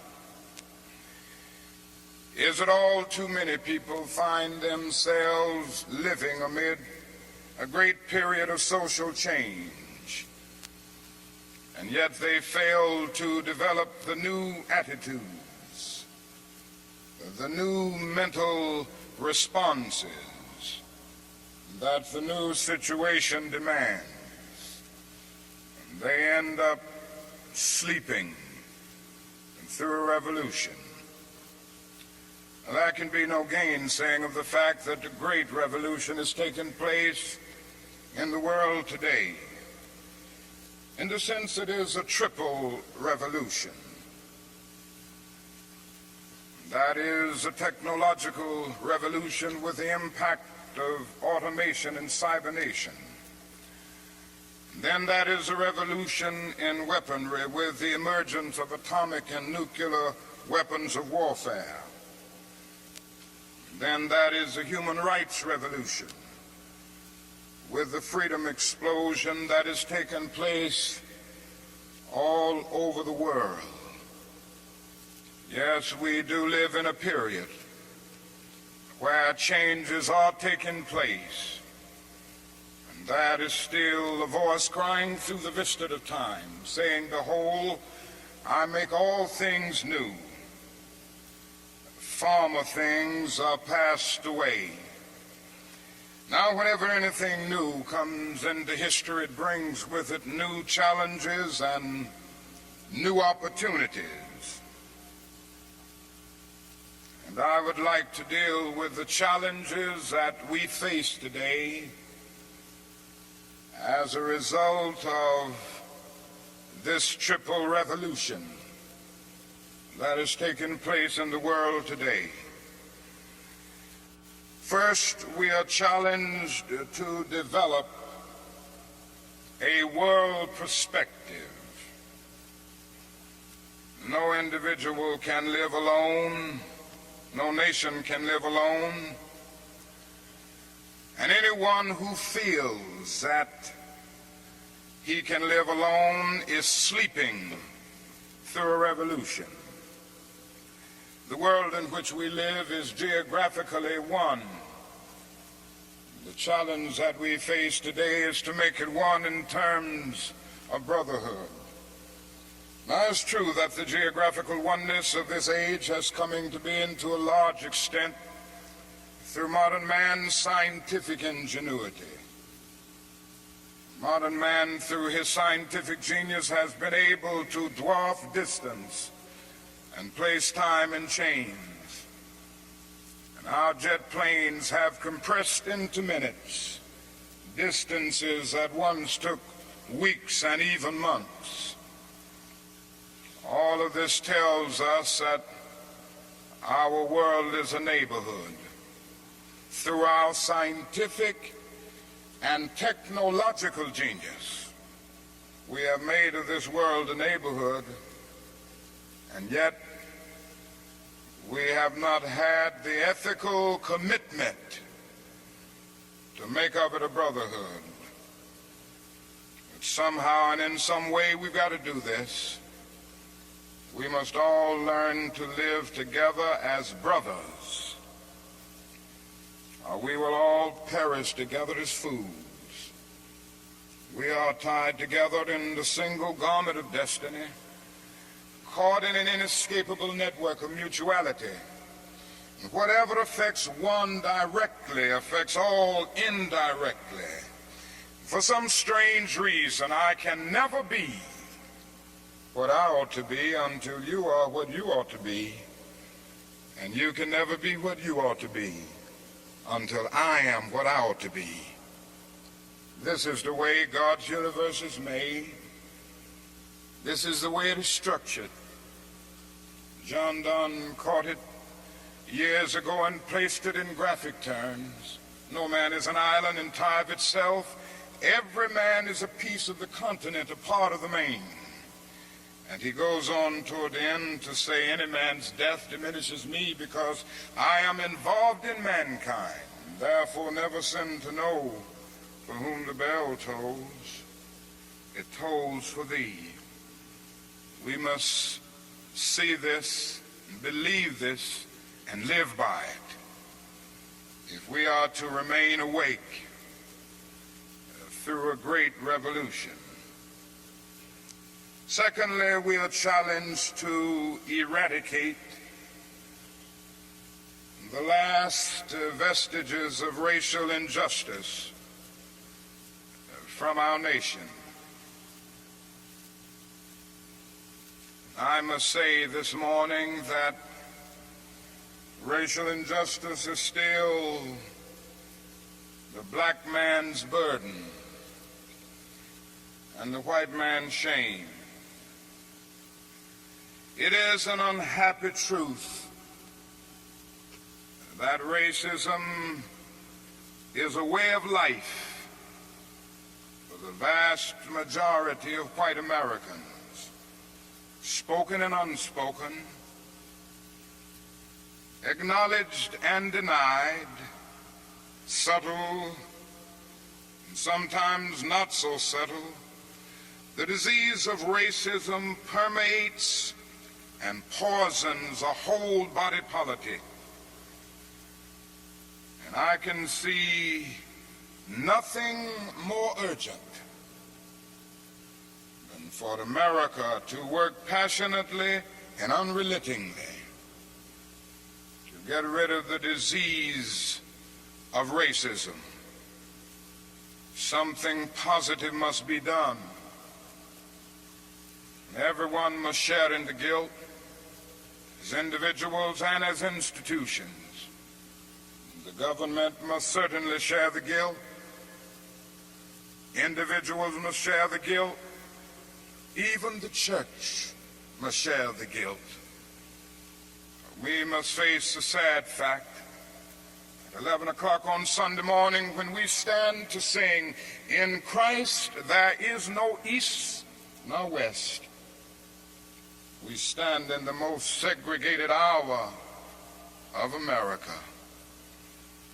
The hour has come for everybody, and for all institutions of the public sector and the private sector to work to get rid of racism. Now, if we are to do it, we must honestly admit certain things and get rid of certain myths that have constantly been disseminated all over our nation. One is the myth of time. It is a notion that only time can solve the problem of racial injustice. And there are those who often sincerely say to the Negro and his allies in the white community, "Why don't you slow up? Stop pushing things so fast. Only time can solve the problem. And if you will just be nice and patient and continue to pray, in 100 or 200 years, the problem will work itself out."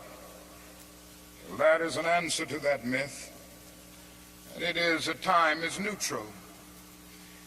It can be used either constructively or destructively. And I'm sorry to say this morning that I'm absolutely convinced that the forces of ill will in our nation, the extreme rightists of our nation, the people on the wrong side, have used time much more effectively than the forces of goodwill.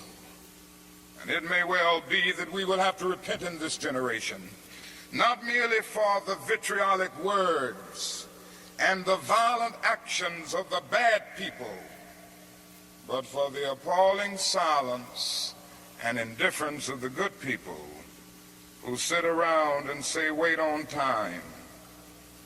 Somewhere we must come to see that human progress never rolls in on the wheels of inevitability. It comes through the tireless efforts and the persistent work of dedicated individuals who are willing to be co-workers with God. And without this hard work, time itself becomes an ally of the primitive forces of social stagnation. So we must help time and realize that the time is always right to do right. Now that is another myth that still gets around. It is a kind of over-reliance on the bootstrap philosophy. And there are those who still feel that if the Negro is to rise out of poverty, if the Negro is to rise out of slum conditions, if he is to rise out of discrimination and segregation, he must do it all by himself. And so they say the Negro must lift himself by his own bootstraps. They never stop to realize that no other ethnic group has been a slave on American soil. The people who say this never stop to realize that the nation made the black man's color a stigma. But beyond this, they never stop to realize the debt that they owe a people who were kept in slavery 244 years. In 1863, the Negro was told that he was free as a result of the Emancipation Proclamation being signed by Abraham Lincoln. But he was not given any land to make that freedom meaningful. It was something like keeping a person in prison for a number of years and suddenly discovering that that person is not guilty of the crime for which he was convicted. And you just go up to him and say, now you're free. But you don't give him any bus fare to get to town. You don't give him any money to get some clothes to put on his back or to get on his feet again in life.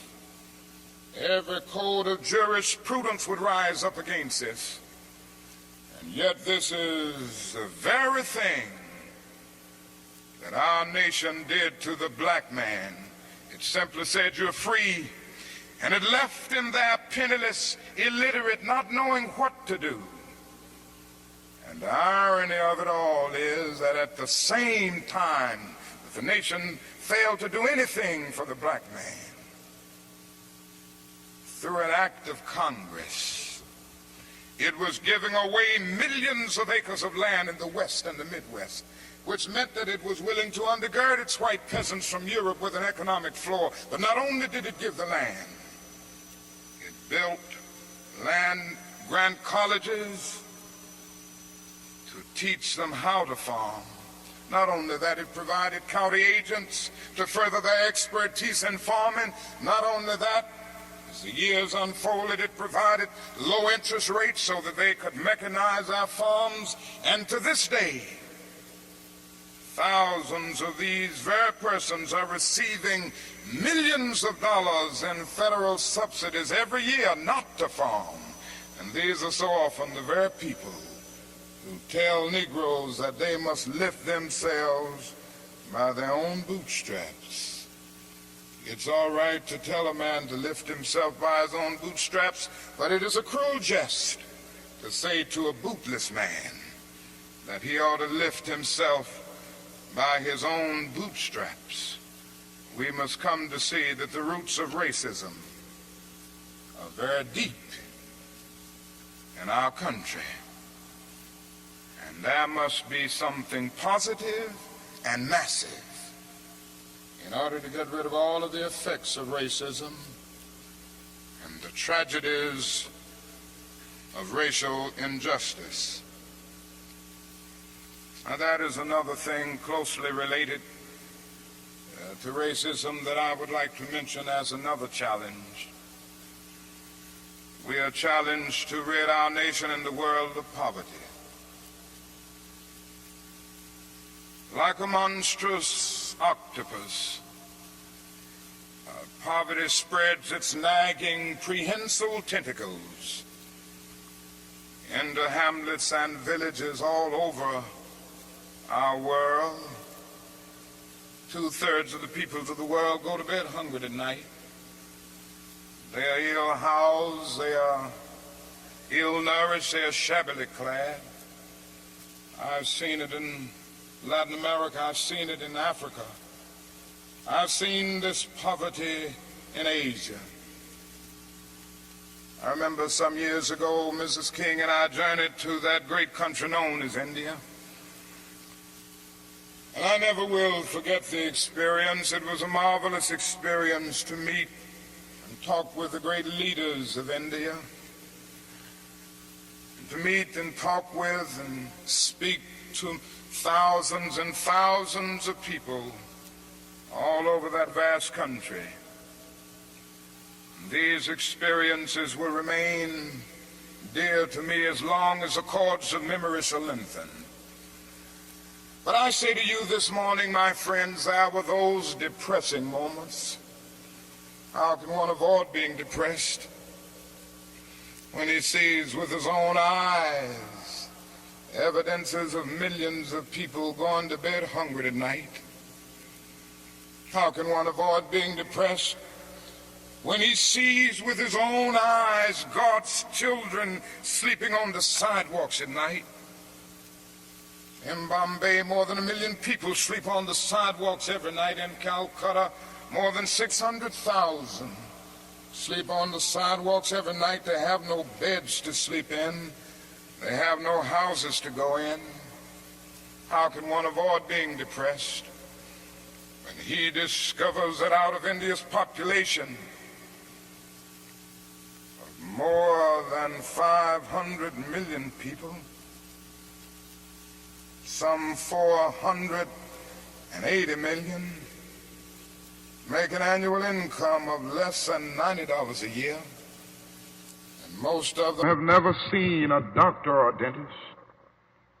As I noticed these things, something within me cried out, can we in America stand idly by and not be concerned?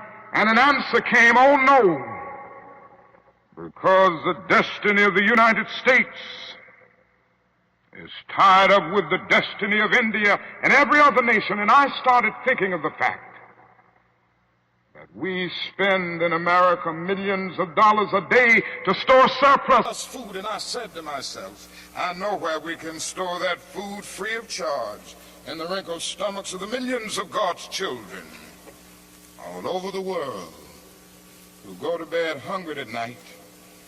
And maybe we spend far too much of our national budget establishing military bases around the world rather than bases of genuine concern and understanding. But not only do we see poverty abroad, I would remind you that in our own nation there are about 40 million people who are poverty-stricken. I have seen them here and there. I've seen them in the ghettos of the North. I've seen them in the rural areas of the South. I've seen them in Appalachia. I've just been in the process of touring many areas of our country. And I must confess that in some situations, I have literally found myself crying. I was in Marks, Mississippi the other day, which is in Quitman County, the poorest county in the United States.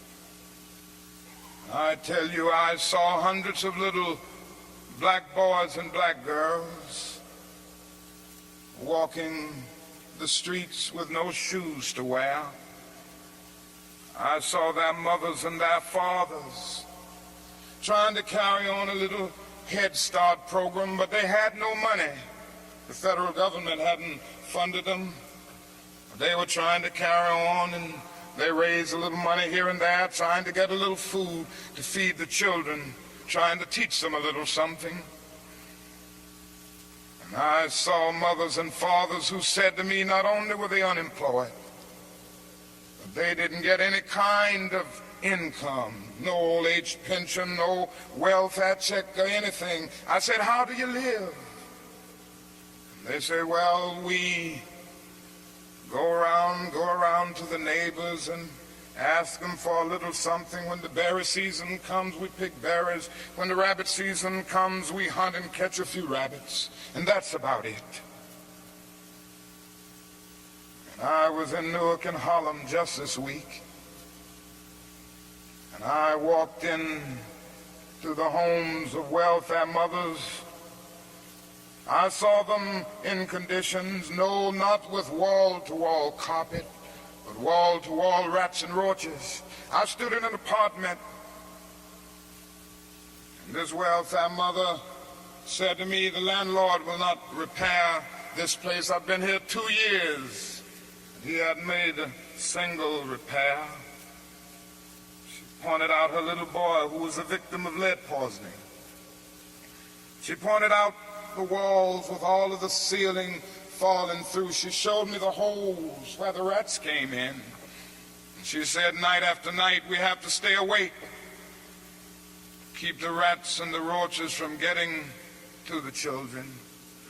I said, how much do you pay for this apartment? She said, $125.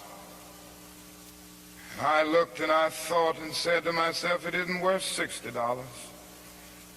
Poor people are forced to pay more for less, living in conditions day in and day out where their whole area is constantly drained without being replenished.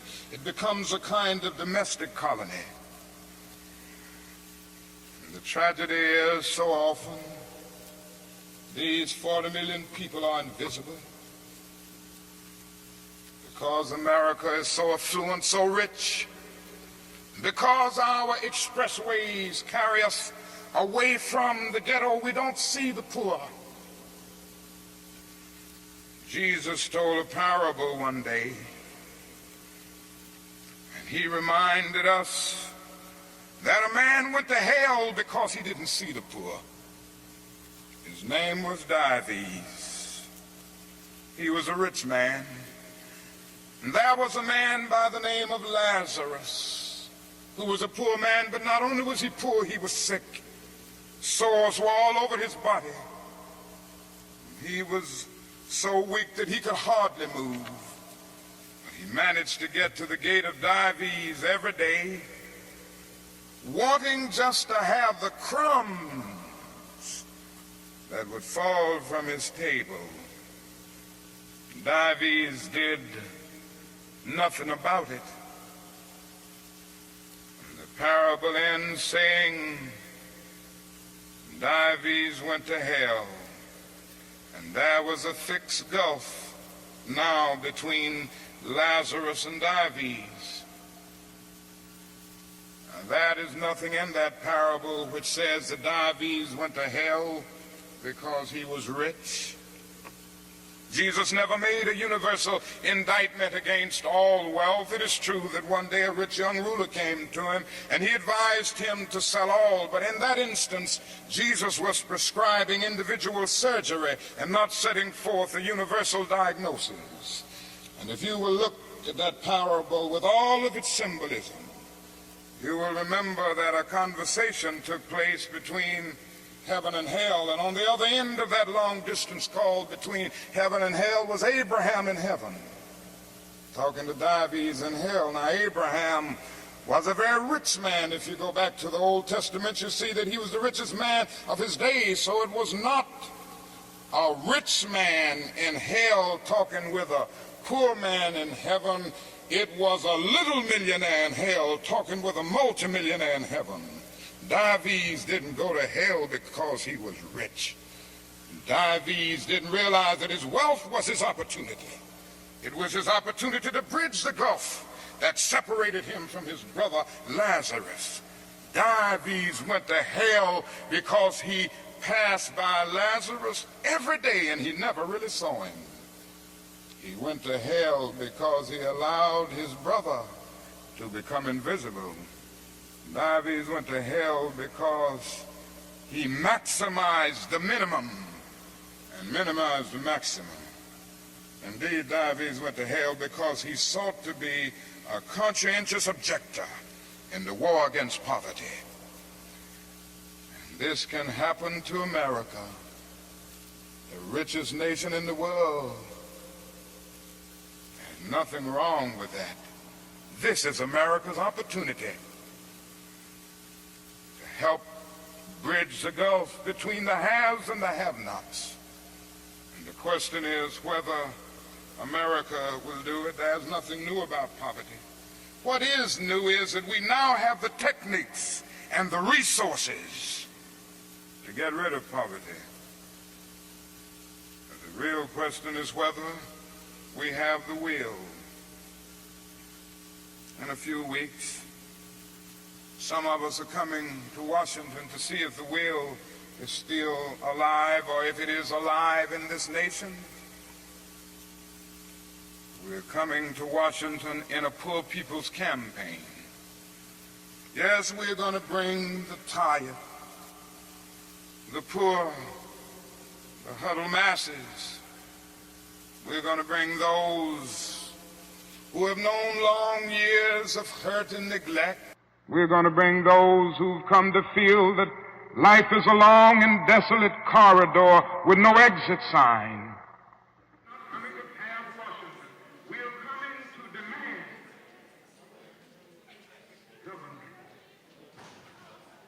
Will address itself to the problem of poverty. We read one day, we hold these truths to be self-evident, that all men are created equal, and they are endowed by their Creator with certain inalienable rights, that among these are life, liberty, and the pursuit of happiness. But if a man doesn't have a job or an income, he has neither life nor liberty, possibility for the pursuit of happiness. Kneeling said, we are coming to ask America to be true to the huge promissory note that it signed years ago. Coming to engage in dramatic, non-violent action to cause attention to the gulf between promise and fulfillment. To make the invisible visible. Why do we do it this way? We do it this way because it is our experience. The nation doesn't move around questions of genuine equality for the poor and for black people until it is confronted massively, dramatically, in terms of direct action. Great documents are here to tell us something should be done. We met here some years ago in the White House Conference on Civil Rights. We argued the same recommendation that we would be demanding in our campaign here, but nothing has been done. The President's Commission on Technology, Automation, and Economic Progress recommended these things some time ago. Nothing has been done. Even the urban coalition made up of mayors of most of the cities of our country, the leading businessmen have said that these things should be done. Nothing has been done. The Kerner Commission came out with its report just a few days ago, then made specific recommendations. Nothing has been done. I submit that nothing will be done until people of goodwill put their bodies and their souls in motion. It will be the kind of soul force brought into being as a result of this confrontation that I believe will make the difference. Yes, it will be a full people's campaign. This is the question facing America. Ultimately, a great nation is a compassionate nation. America has not met its obligations and its responsibilities. Poor. One day, we will have to stand before the God of history. We will talk in terms of things we've done. As we will be able to say, we built gargantuan bridges to span the sea. We built gigantic buildings to kiss the sky. As we made our submarines to penetrate oceanic depths. We brought into being many other things with our scientific and technological power. It seems that I can hear the God of history saying, that was not enough. But I was hungry.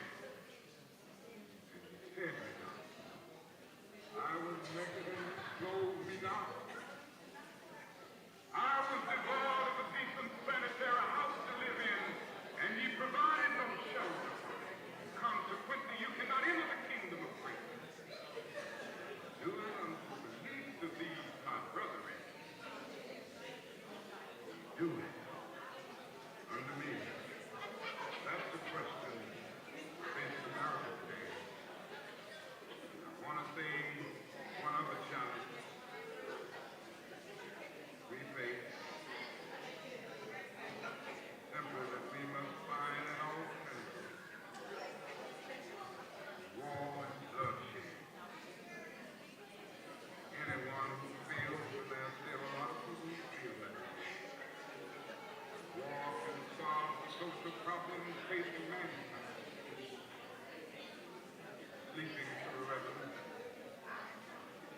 President Kennedy said on one occasion, mankind must put an end to war. War must put an end to mankind. The world must hear this. I pray God that America will hear this before it's too late, because today we are fighting war. I'm convinced that it is one of the most unjust wars that has ever been fought in the history of the world. Our involvement in war in Vietnam has torn up the Geneva, strengthened the military industrial complex. It has strengthened the forces of reaction now, put us against the self-determination of the man who died, put us in a position of protecting a corrupt regime that is stacked against us. Playing havoc with our domestic debt. This day we are spending $500,000 to kill every Vietcong soldier. Every time we kill one, we spend about $500,000. We spend $53 a year for every person characterized as poverty-stricken. It's a so-called poverty program, which is not even a good skirmish against poverty. Not only that, it has put us in a position. Okay. Okay, gotcha.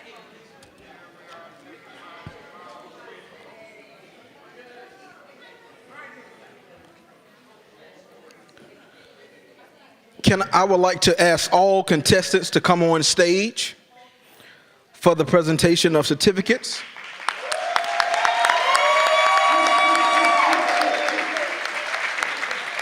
I want middle school contestants to come up first. Let me have middle school first at this time. All of you. All of them. Yeah, that's Okay. Yeah, all of you can come at one time.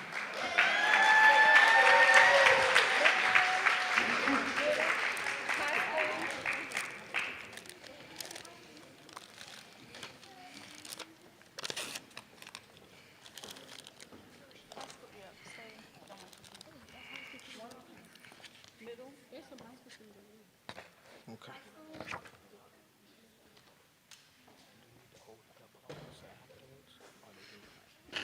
Okay. All right.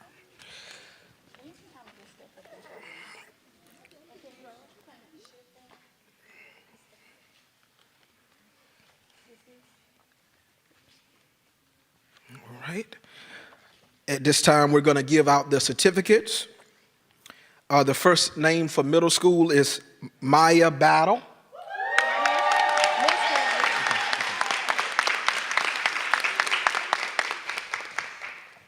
Anaya Body.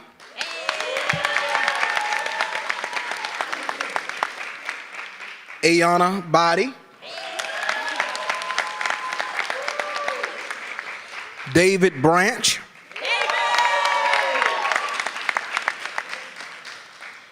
Joy Branch.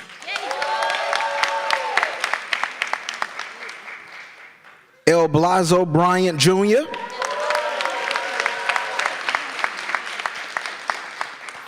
Kendall Johnson.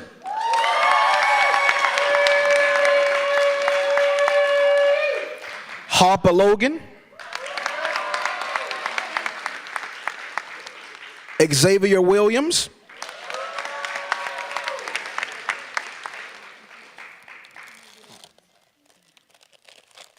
now we're going to do high school at this time. Give our middle schoolers a round of applause.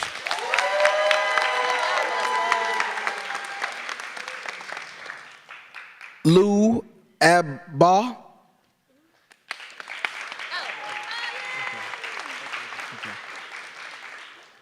Charisma Dean, Jakaya Gary, Evan Griffin, Israbia Hyman, Nari Minto, Emma Regale, Trinity Staten, Olivia Wheeler, Janaya Whitehead. Please put your hands together for all of our contestants.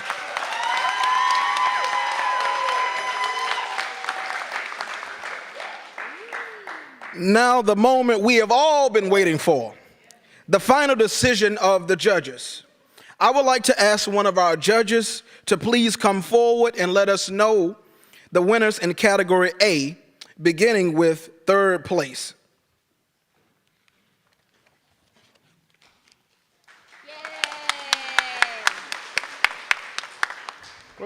Okay, cool, good start.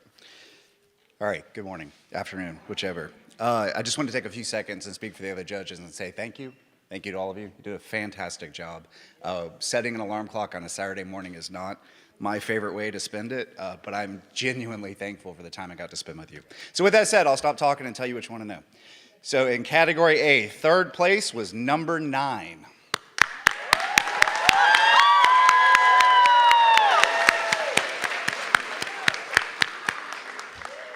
Good job. In second place was number 4.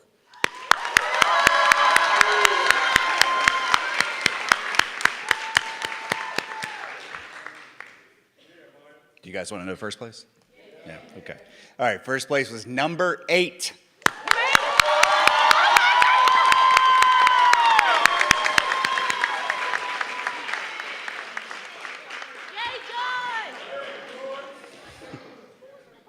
All right, for category B, I was actually a judge for this category, so I can tell you the point spread was super tight. So everyone, again, I'm sure the same for middle school, but we're talking 1 or 2 points between all the participants. So really, really good work.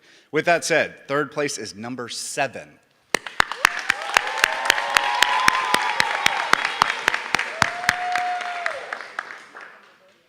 Second place was number 3.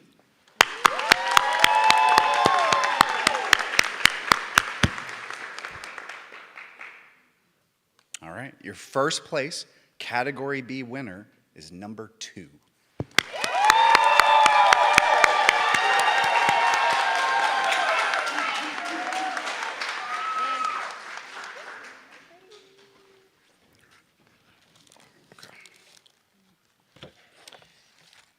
We are extremely proud of our winners on today and all of our students as well. Can you put your hands together for all of our students on today?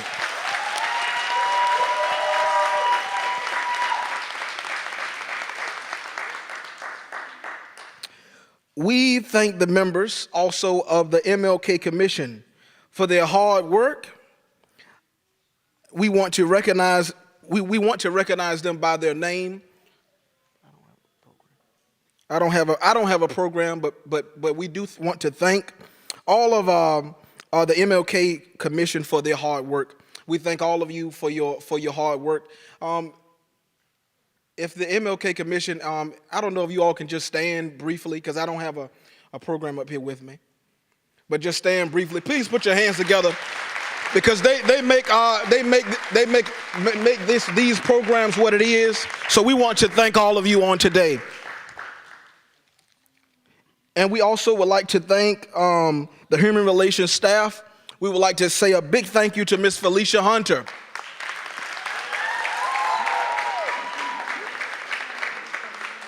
We would like to say a big thank you to LaWanda Hawkins, Jeffrey Walston, and Aletra Belcher. Our judging officials on today: Archie Jones, City of Rocky Mount, Human Relations. The director, Reverend Jody Wright. We want to thank Martin Luther King Jr. Commission members,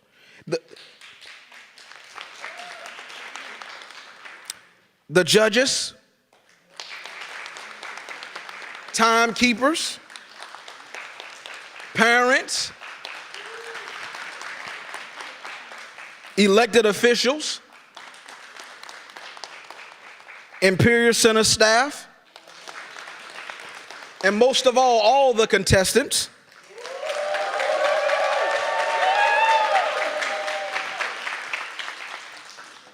Are there any elected officials with us this evening? Please put your hands together. We thank you so much. Success is made through the contributions of others and all who have helped to make this a success. We thank you.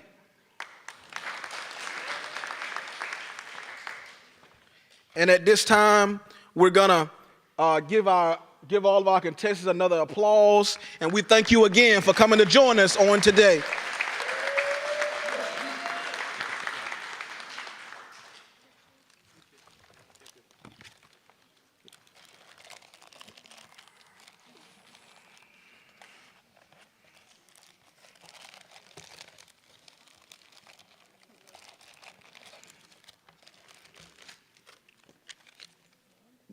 And I want all of you all to remain on stage for some pictures at this time, okay?